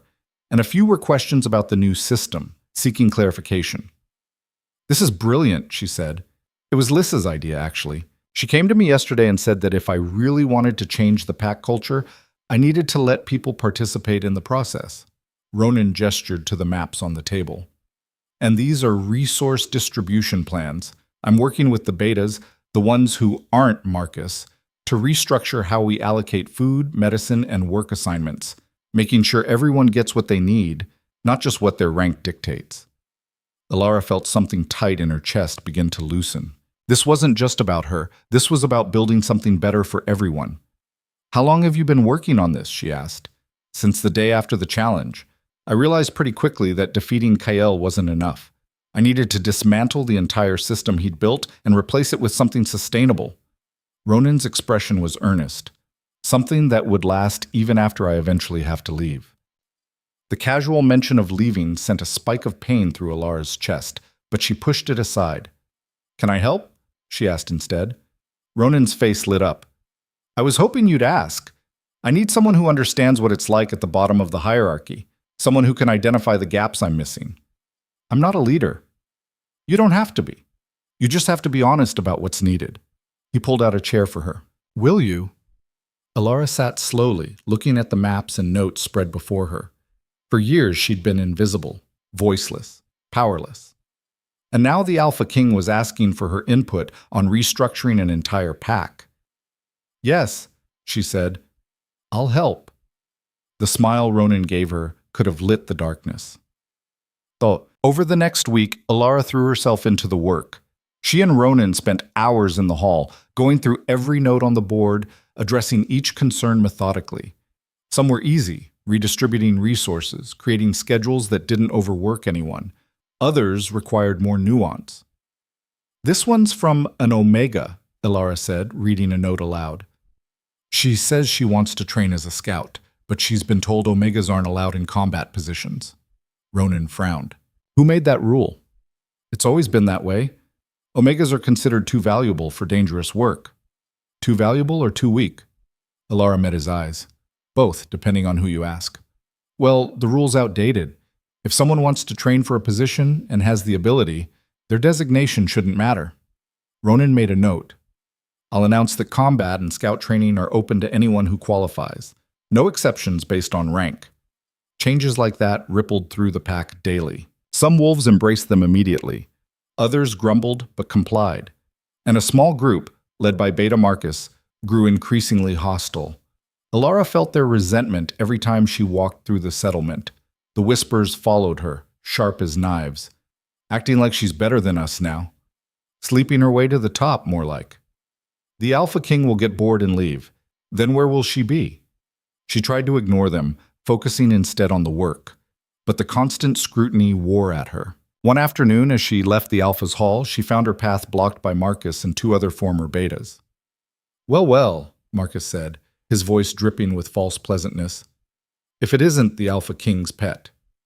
Elara's heart rate spiked, but she kept her voice steady. Move, Marcus. Or what? You'll run crying to your protector?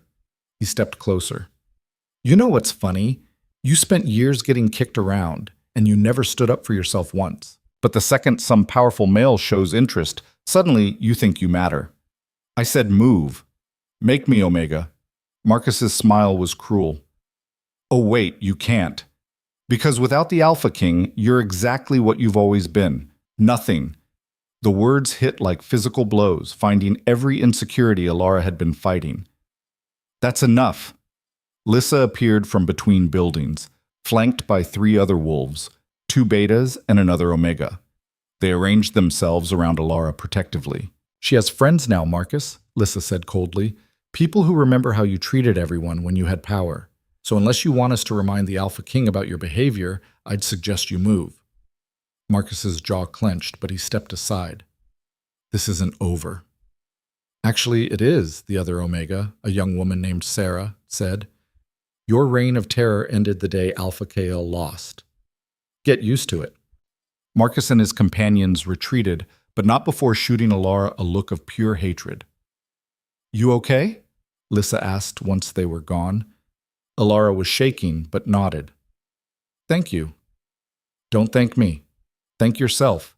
You're the one who showed us it was possible to stand up to bullies. Sarah smiled shyly. When the Alpha King protected you, it made the rest of us realize we deserve protection too. The words settled over Elara like a warm blanket. Maybe Ronan had been right. Maybe her story was bigger than just her pain.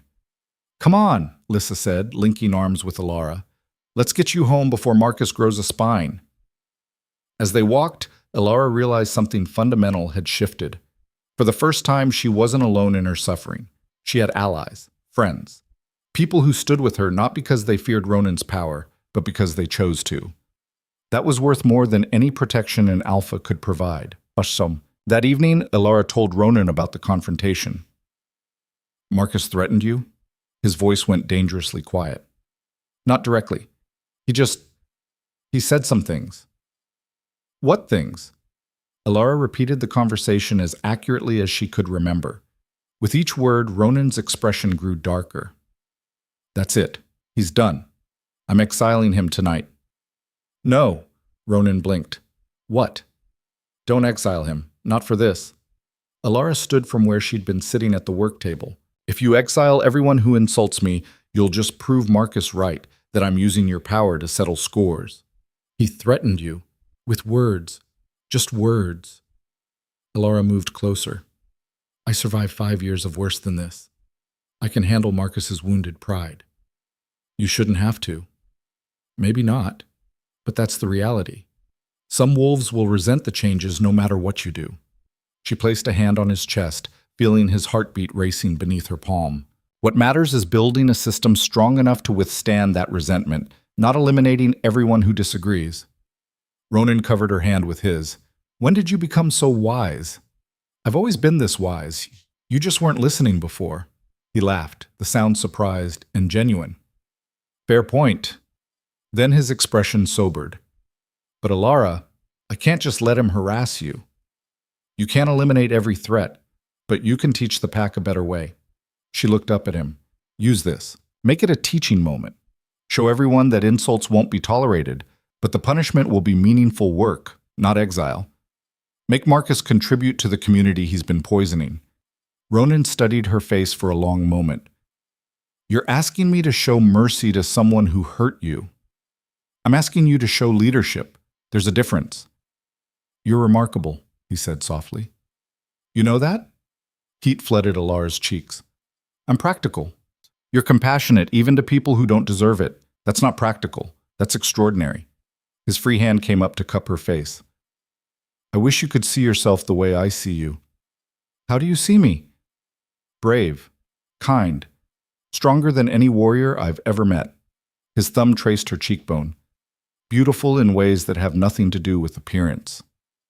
Elara's breath caught. They were standing so close now, the air between them charged with electricity. Ronan, I know. Too much.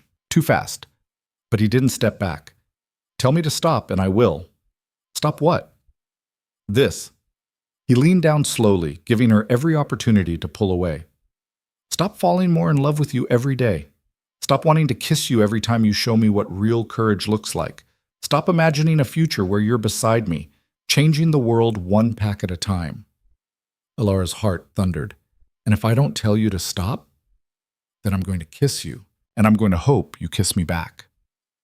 For 5 years, Elara had survived by making herself small, invisible, untouchable. She'd protected herself by building walls so thick nothing could hurt her. But standing here with Ronan, those walls felt like prisons. Then stop talking, she whispered. Ronan's kiss was gentle at first, questioning. But when Elara rose on her toes and pressed closer, his control shattered. He kissed her like she was air and he was drowning, like she was the answer to questions he'd been asking his whole life. Elara kissed him back with all the pent-up longing of years spent believing no one would ever want her, all the fear transformed into desperate hope. When they finally broke apart, both breathing hard, Ronan rested his forehead against hers. I love you, he said simply.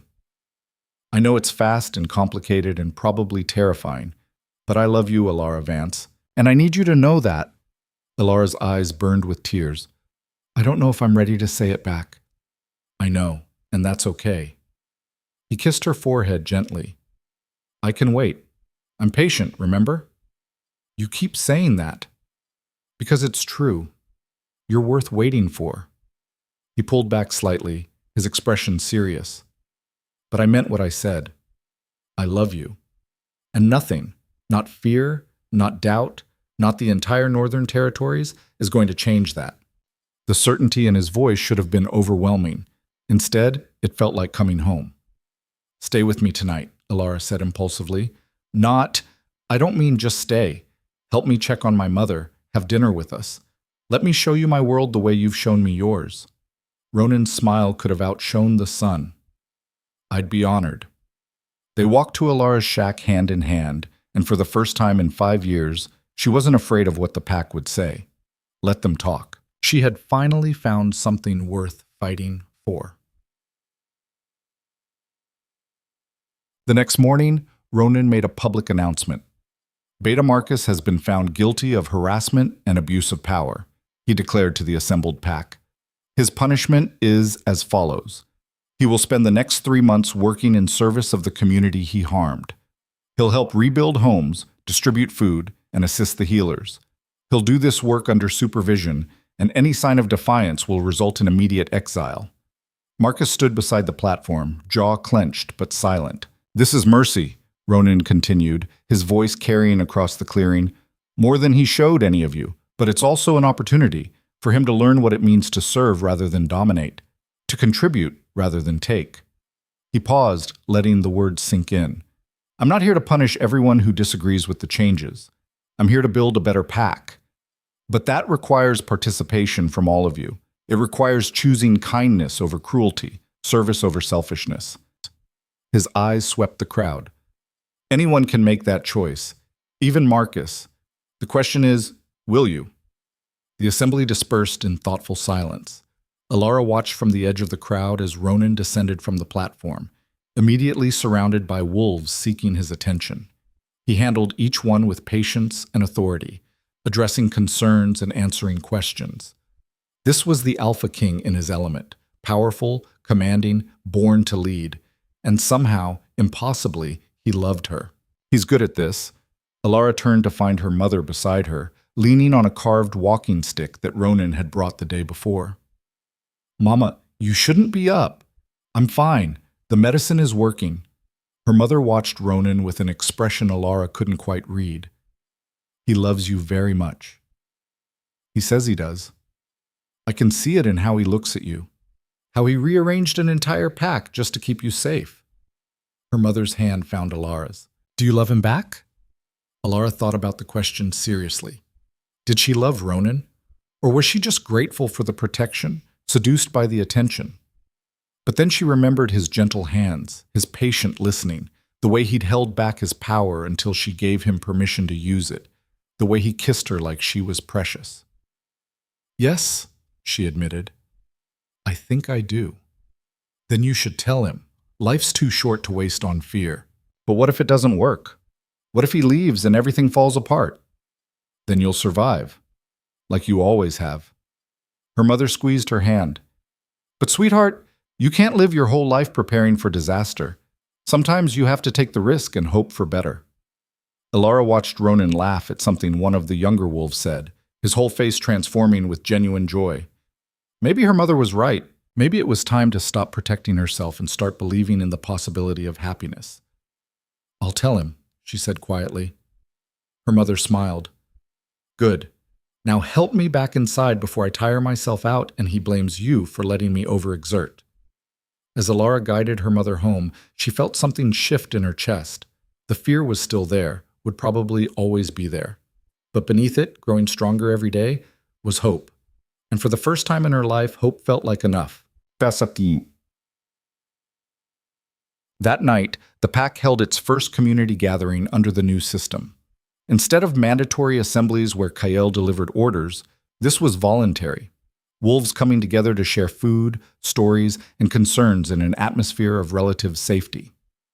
Elara attended with her mother, surprised to find the Alpha's hall transformed yet again. Tables laden with food, real food, not scraps.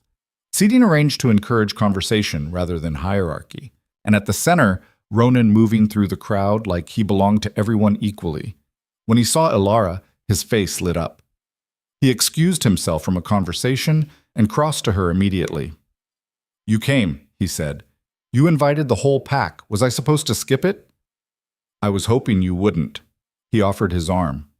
"Walk with me?" Elara glanced at her mother, who made a shooing motion. "Go, I'll be fine." They stepped outside into the cold night air. Above them, stars scattered across the sky like diamond dust. "I have something to tell you," Elara said before she lost her courage. Ronan stopped walking, turning to face her fully. "Okay. When you first told me you loved me, I said I wasn't ready to say it back." The words came out rushed, nervous. And I wasn't. I was too scared, too confused about everything changing so fast. "I understand. Let me finish." Elara took a breath. "But I've been thinking about what you said, about how love makes us brave. And I realized something. I've been so focused on protecting myself from more pain that I forgot how to let myself feel anything good." Ronan's expression was soft, patient. "You terrify me," Elara continued. "Your power, your position, the way you've completely upended my life. But you also make me feel safe in ways I never have before. You make me believe I'm worth something. You make me want to be brave enough to trust again." She stepped closer, taking his hands in hers. "So I'm telling you now, even though it scares me. I love you, Ronan. I don't know how this works or where it goes or if I'm even capable of being what you need. But I love you. And I'm choosing to trust that love is stronger than fear." For a moment, Ronan just stared at her, his eyes bright with emotion. Then he pulled her into a kiss that felt like coming home and leaping into the unknown all at once. When they broke apart, he was smiling so wide it looked like it hurt. "Say it again," he whispered. "I love you." Again. I love you, you impossible man. He laughed and spun her around, lifting her off her feet. I love you too. More than territory, more than power, more than anything. When he set her down, they were both grinning like fools. So what happens now? Elara asked. Now? Now we figure it out together. Ronan tucked a strand of hair behind her ear. No more secrets, no more fear, just us building something better. For the pack? For everyone. For the world. His expression turned serious. Elara, I meant what I said. I want you beside me, not just here in Iron Ridge, but everywhere. I want to show you what leadership can be when it's rooted in love instead of fear. I want to change the entire Northern Territories together. The enormity of that vision should have terrified her. Instead, it felt like possibility unfurling like wings. Together, she agreed. They stood in the starlight, holding each other, and for the first time in either of their lives, the future felt bright instead of heavy. Inside the hall, the pack celebrated. Outside, two wolves who'd found each other against all odds made promises they intended to keep. And in the shadows, Beta Marcus watched with calculating eyes, already planning his next move, because some wolves never learned, and some battles were far from over. Because some wolves never learned, and some battles were far from over. The attack came 2 weeks later, in the darkest hours before dawn. Elara woke to her mother's urgent whisper. Someone's outside. She sat up immediately, every sense on alert. The settlement was too quiet. No patrol calls, no distant conversations, just an eerie stillness that made her skin crawl. Then she heard it, the scrape of boots against frozen ground, multiple footsteps, trying and failing to be silent. Stay here, Elara breathed, reaching for the knife Ronan had insisted she keep by her bedside. Elara? Stay, please. She crept to the door and peered through a crack in the wood. 5 figures moved through the darkness toward the Alpha's hall. Marcus and 4 others, all former betas who'd lost status under the new system. They carried weapons and moved with purpose. They were going after Ronan. Elara's heart lurched. She could run to warn him, but they'd reach the hall before she did. She could raise the alarm, but that would alert them, and they might scatter or attack immediately. Or she could do what she'd learned to do best, become invisible and strike from where they'd never expect. She grabbed her cloak and slipped out the back of the shack, moving through shadows she knew by heart. The settlement slept, unaware of the danger creeping through it. Elara reached the Alpha's hall through a back route, arriving just as Marcus and his companions kicked in the front door. The crash echoed through the night. Inside, she heard Ronan's voice, sharp with command. Stand down! Now! No! Marcus's voice was thick with rage. You came into our pack, destroyed everything we built, and for what? Some worthless Omega who spread her legs for the first powerful wolf who showed interest? Elara's hands clenched, but she forced herself to stay focused. She couldn't take on 5 trained fighters alone, but she could even the odds. The emergency bell hung on the hall's eastern wall, used to summon the pack in crisis. If she could reach it, you're making a mistake, Ronan said, his tone deadly calm. I'm giving you one chance to walk away. We're done walking away, done bowing to your rules, done watching you give power to wolves who don't deserve it. Elara ran for the bell, her feet silent on the frozen ground. She grabbed the rope and pulled with all her strength. The bell's peal shattered the night. Inside the hall, Marcus swore, Kill him, now! Elara heard the sounds of fighting, snarls, crashes, the thud of bodies colliding. She wanted to run inside to help, but she had a different role to play now. Wolves poured from their dens, confused and alarmed. Lissa emerged first, saw Elara at the bell, and understood immediately. The Alpha's hall, Elara shouted. Marcus and others, they're attacking. Lissa shifted mid-run, her wolf form racing toward the hall. Others followed. Betas loyal to Ronan, Omegas who'd found courage under the new system, even former supporters of Kael who'd come to respect the changes. Elara ran with them, knife in hand, terror and determination warring in her chest. They burst into the hall to find chaos. Ronan fought in his wolf form, massive and deadly, against 3 attackers. He'd already brought down one, the wolf lying unconscious in the corner. But Marcus and another beta had him cornered, weapons drawn. For Iron Ridge, Marcus screamed, lunging with a blade aimed at Ronan's throat. Elara didn't think. She just moved. She threw herself between them, her smaller body crashing into Marcus's side. The blade meant for Ronan's throat sliced across her shoulder instead, white-hot pain exploding through her. She fell hard, gasping. The hall fell silent. Marcus stared at the blood on his blade, his face draining of color. She wasn't supposed to. Ronan shifted back to human form, his expression gone beyond rage into something cold and absolute. You just signed your death warrant. It was an accident. She jumped in the way. You came here to murder your alpha. You brought weapons. You attacked in the dark like a coward. Ronan's voice could have cut stone. Accident or not, you drew blood from someone under my protection. That is an executable offense. Alpha, please. Silence. Ronan knelt beside Elara, his hands gentle despite the fury in his eyes. How bad? I'm okay. Elara forced the words through gritted teeth. The shoulder wound was deep but not fatal. Stop him. Don't let him get away. Ronan's jaw clenched. He stood, and the power that rolled off him made every wolf in the hall drop to their knees instinctively. Marcus, you are hereby banished from Iron Ridge and all territories under my rule. You have until sunrise to leave. If you're found in the northern territories after that, the sentence is death. His voice was absolute. Does anyone here object? Silence. Even Marcus's companions had abandoned him, kneeling with the rest. Take him to the border, Ronan ordered two of the loyal betas. Make sure he leaves. As they dragged Marcus away, the former beta screaming protests and curses, Ronan turned back to Elara. Healer, now! He barked. The pack healer rushed forward, already preparing supplies. But Ronan didn't let anyone else touch Elara. He lifted her carefully, cradling her against his chest. You jumped in front of a blade for me, he said, his voice rough. You jumped in front of an entire pack for me. We're even. This isn't funny. I'm not laughing. Elara leaned her head against his shoulder, suddenly exhausted. Is it over? Really over?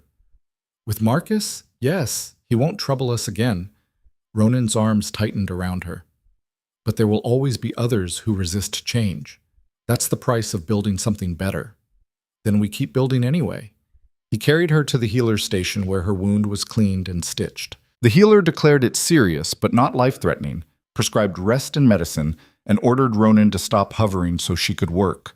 By the time the sun rose, the crisis had passed. Marcus was gone. His companions had been stripped of all rank and placed under watch. And Elara sat in the Alpha's hall with her shoulder bandaged, surrounded by wolves who'd fought to protect the changes she and Ronan had built together. You were brave tonight, Lissa said, settling beside her with warm tea. Stupid, but brave. I couldn't let them hurt him. I know. And now the whole pack knows too. Lissa's smile was knowing.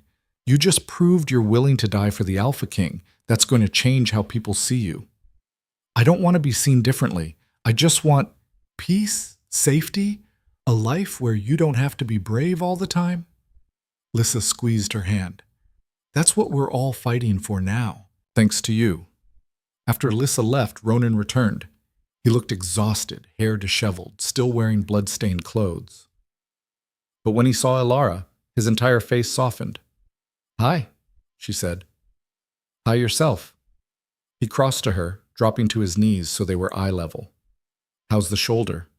Hurts. But I'll heal. You shouldn't have jumped in front of that blade. You would have done the same for me. That's different. I'm the Alpha King, I know. And I'm just an Omega. Except I'm not, am I? Elara cupped his face with her good hand. I'm the woman you love. The one you're building a future with. That means I get to protect you too, even when it's dangerous. Ronan closed his eyes, leaning into her touch. You're going to be the death of me. Or the life of you. We'll see. He laughed, the sound breaking with emotion. Then he kissed her palm, her wrist, working his way up her arm until he could press his forehead against hers.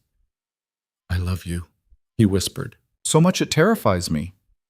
I love you too, and I'm tired of being terrified. Elara pulled back to look at him properly. Ronan, I've spent my whole life being afraid.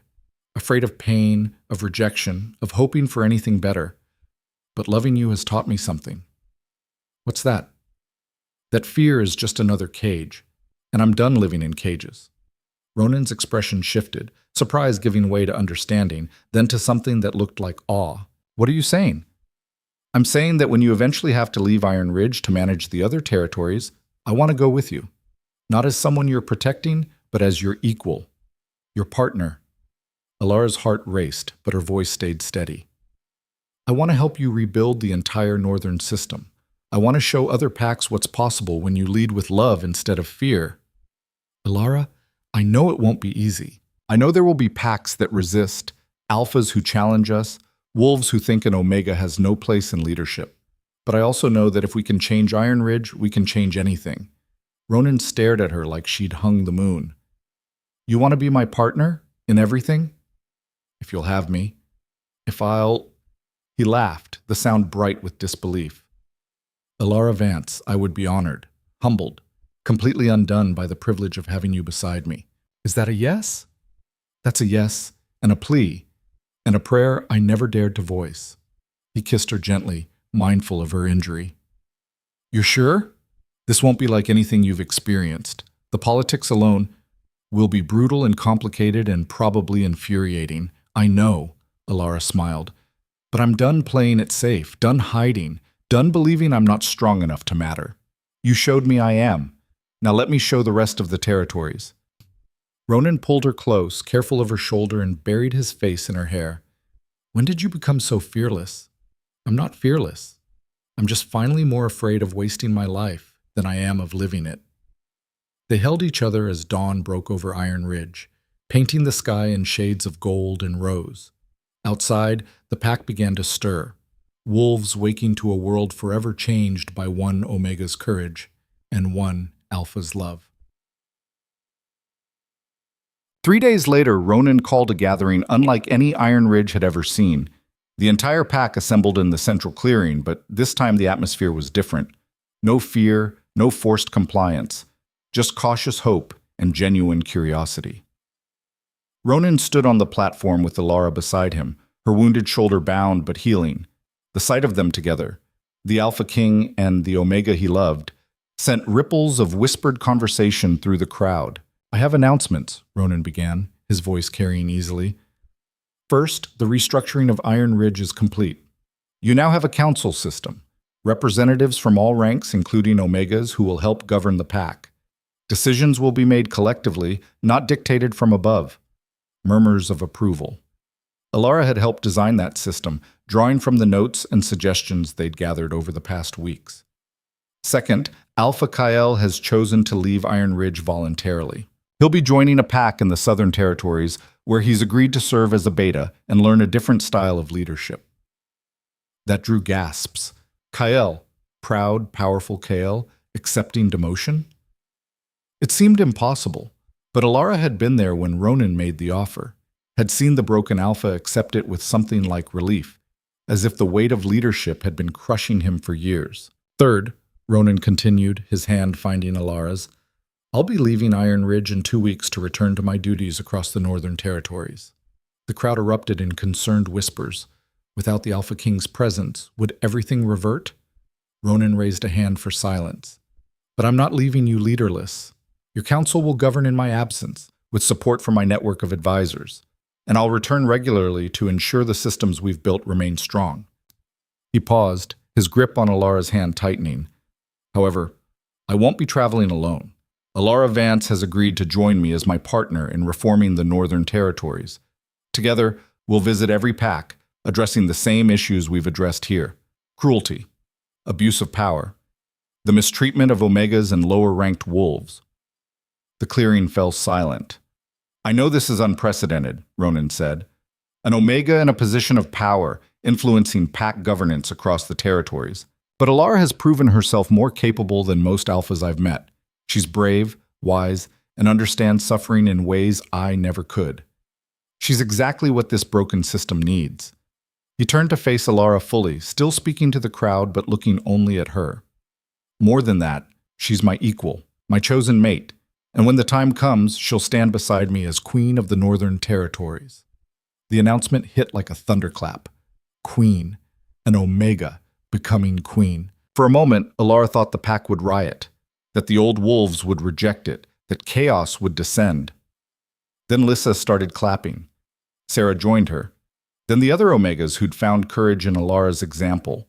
Then the Betas who'd seen firsthand how her compassion had transformed the pack. Soon the entire clearing rang with applause. Not everyone clapped. Some wolves stood with arms crossed, faces dark with disapproval, but they were outnumbered by those who'd chosen hope over fear. Ronan smiled and kissed Elara's hand. "What do you say? Ready to change the world?" Elara looked out at the pack, her pack, who'd tormented her and tested her and ultimately chosen to follow where she led. She thought about the territories beyond Iron Ridge, full of wolves suffering the way she had, waiting for someone to show them that things could be different. "Yes," she said, loud enough for everyone to hear. "I'm ready." The applause grew louder. The next 2 weeks passed in a blur of preparation. Elara worked with the newly formed council, ensuring they understood the system she and Ronan had implemented. She spent hours with her mother, who'd grown stronger with proper medical care, but remained too fragile to travel. "I wish I could come with you," her mother said one evening as they packed Elara's meager belongings. "You need to stay and heal. Lissa's promised to check on you daily, and the healers are committed to your care." Elara folded a shirt carefully. "Besides, someone needs to keep the council honest. Make sure they don't backslide when we're gone." Her mother smiled. "My daughter, the political advisor." "Your daughter, the terrified Omega who somehow ended up dating the Alpha King." "Dating? Is that what they're calling it?" Her mother's smile turned knowing. "Sweetheart, he announced you as his future queen. That's a bit more than dating." Heat flooded Elara's cheeks. "We haven't talked about the timeline for that. But you will. And when you do, I want you to remember something." Her mother took Elara's hands. "You deserve this. All of it. The love, the power, the chance to make a difference. Don't let anyone, including yourself, convince you otherwise." "I'm still scared." "Good. Fear means you understand the stakes. Just don't let it stop you from moving forward." They embraced, and Elara let herself cry a little. For the years of suffering, for the mother who'd endured alongside her, for the future that still felt too bright to be real. "I'll come back," she promised. "Once we've made progress in the other territories, I'll come back and visit." "I know you will. Now go. Your Alpha King is waiting, and you have a world to change."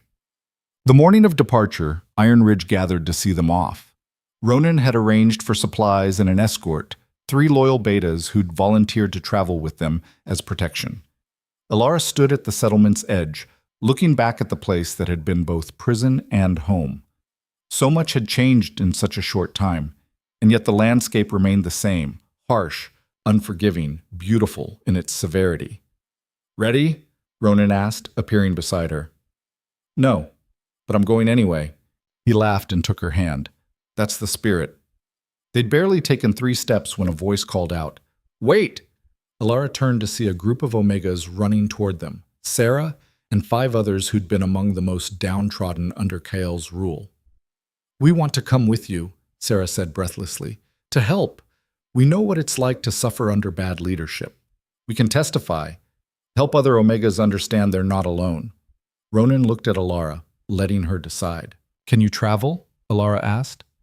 "It'll be hard, constant movement, sometimes dangerous. Harder than staying here and hoping things don't revert when you leave." Sarah's expression was determined. "We've survived worse, and we want to be part of building something better." Elara's throat tightened. "Then come. We'll need all the help we can get." The group of travelers grew to 12. Ronan, Elara, 3 Betas, and 6 Omegas ready to change the world. They set out as the sun climbed higher, heading toward the first pack on their list. Elara knew the journey would be brutal, that they'd face resistance, hostility, maybe even violence. But for the first time in her life, she wasn't facing it alone. The first pack they visited was Cedar Run, 3 days' travel from Iron Ridge. Word of what Ronan had done had already spread, and the pack's alpha met them with suspicion. "You come here to take my pack too?" Alpha Garrett demanded, his Betas arrayed threateningly behind him. "I come to observe," Ronan said calmly. "If I find the same abuses I found in Iron Ridge, then yes, I'll intervene. That's my right as Alpha King." And who's this, your pet Omega? Garrett's eyes raked over Elara dismissively. Before Ronan could respond, Elara stepped forward. I'm his partner, and I'm here to speak with your Omegas privately, if you don't mind. I do mind. Omegas don't have private conversations without supervision. Then you've already confirmed what we suspected, Elara said coolly, that you run your pack through fear and control, not respect. Garrett's face flushed with anger. You dare. I dare quite a bit, actually. I spent 5 years being treated like dirt. I know what abuse looks like, and I know what excuses alphas make for it. Elara's voice was steady, clear. So you can either let me speak with your Omegas freely, or we can do this the hard way. What hard way? Ronan shifted into his wolf form, letting his power radiate outward. Every wolf present felt it, the undeniable force of the Alpha King's dominance. Garrett paled. Fine. Talk to them, but under escort. No escort, Elara said. They need to feel safe to speak honestly. After a tense moment, Garrett conceded. Elara spent 3 hours with Cedar Run's Omegas, listening to stories that mirrored her own. Overwork, insults, rationed food, medical neglect. By the time she emerged, she had a detailed accounting of every abuse. She presented it to Ronan and Alpha Garrett together. These are serious violations of the governing codes, Ronan said, reviewing her notes. Garrett, you're looking at sanctions at minimum, possible removal from leadership at worst. Those are lies, Omega lies. They're documented accounts from 12 different wolves, with consistent patterns spanning years. Elara's voice was hard. You can deny it all you want, but the evidence speaks for itself.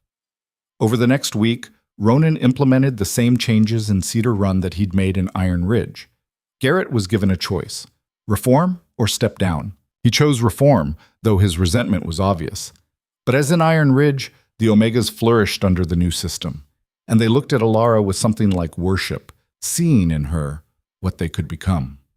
Pack after pack followed the same pattern. Some alphas welcomed the changes. Others resisted until forced to comply. But slowly, inexorably, the northern territories began to shift. And everywhere they went, Elara spoke. She told her story, not for sympathy, but to show what survival looked like, to prove that Omegas weren't weak, weren't worthless, weren't deserving of cruelty. Wolves listened, especially the Omegas, who'd been voiceless for so long. 6 months into their journey, they reached Frost Ridge, one of the largest packs in the north, led by Alpha Sarah, the woman Ronan had mentioned during their early conversations. Sarah greeted them warmly, her pack already operating under the principles Ronan was trying to spread. I've been hearing stories, Sarah said over dinner, about the Alpha King and his Omega Queen reforming the territories one pack at a time. I'm not queen yet, Elara said. Aren't you? Sarah smiled. You wield more influence than most titled rulers. You've changed systems that have stood for centuries. If that's not queenship, I don't know what is. That night, Ronan found Elara on Frost Ridge's observation platform, staring at the stars. Sarah's right, you know, he said, settling beside her. You've become a queen in everything but name. That terrifies me. I know, but you're doing it anyway. He took her hand.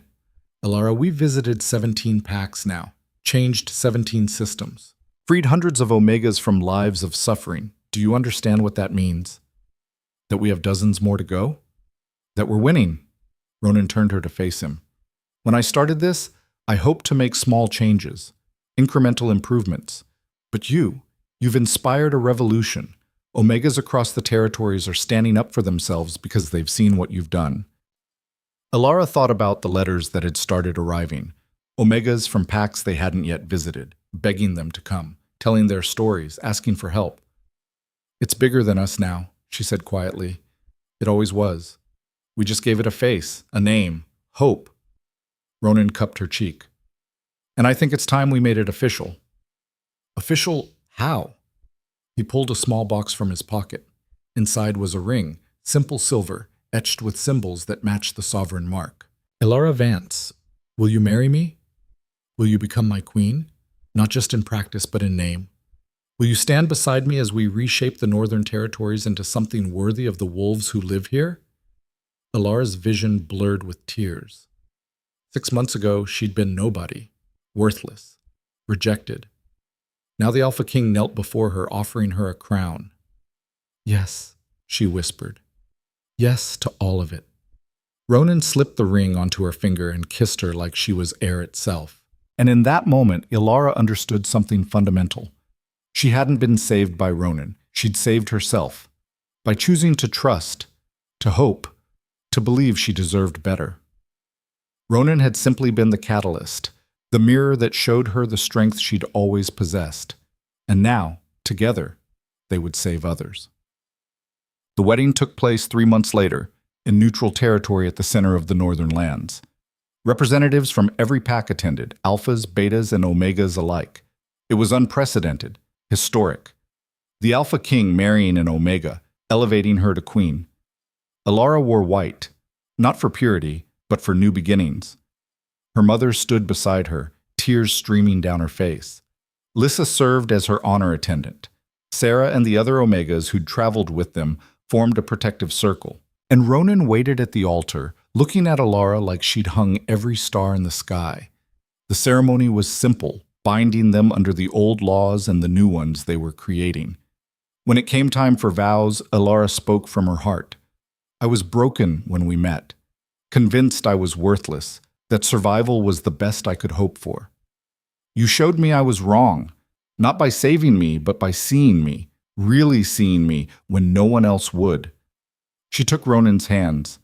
I vow to stand beside you, to help you lead with love instead of fear, to never forget where I came from or the wolves who still suffer, to use whatever power I'm given to lift others up, not tear them down, to love you fiercely, completely, for as long as we both live. Ronan's vows were equally simple. I vow to honor you, to listen when you speak, to never use my power to diminish yours, to build a world where no one has to survive the way you did, to love you with everything I am, and to spend my life proving you were right to trust me. When they kissed, the assembled packs erupted in cheers. Not everyone was happy. Elara could see the disapproving faces scattered through the crowd, but they were outnumbered by wolves who'd chosen hope. The celebration lasted 3 days. Wolves from across the territories shared food, stories, and tentative friendships. Old grudges began to soften. New alliances formed. And at the center of it all, Elara and Ronan danced under the stars, two wolves who'd found each other against impossible odds. Happy, Ronan murmured against her ear. Terrified, hopeful, in love, all of it. Elara pulled back to look at him. What happens now? Now we keep going, keep changing minds, one pack at a time. His smile turned mischievous. But maybe we take a few days off first, enjoy being newlyweds before we dive back into revolutionary politics. Elara laughed. I think I can manage that. They swayed to music played by wolves from a dozen different packs, and Elara let herself simply feel the warmth of Ronan's arms, the joy radiating from the celebration, the weight of the ring on her finger that represented everything she'd fought to become. She thought about the girl she'd been 6 months ago, kneeling in the mud, waiting to be dismissed.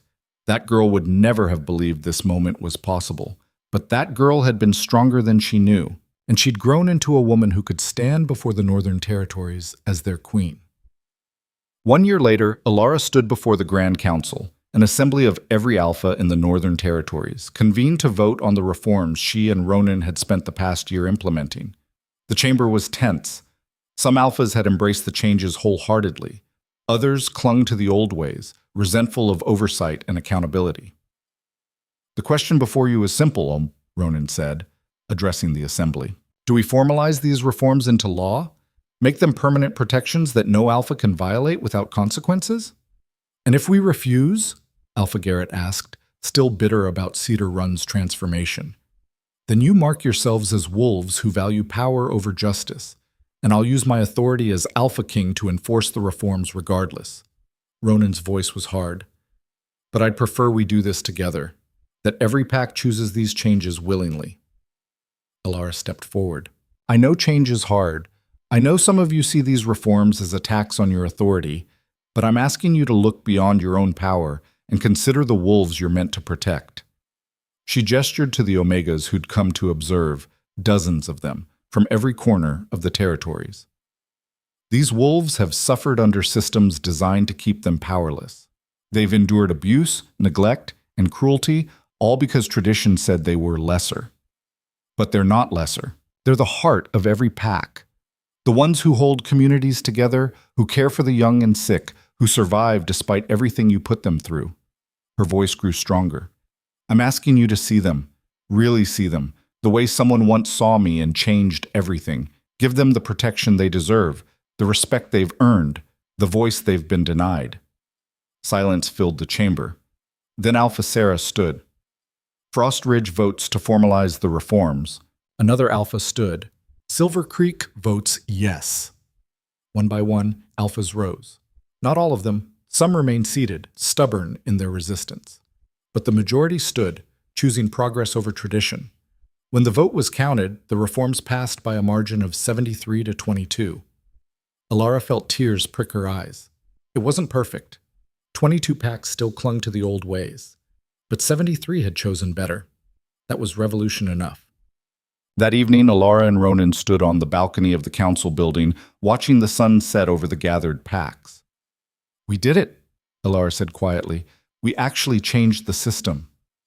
You did it, Ronan corrected. I just provided the authority. You provided the vision, the courage, the voice that made people listen.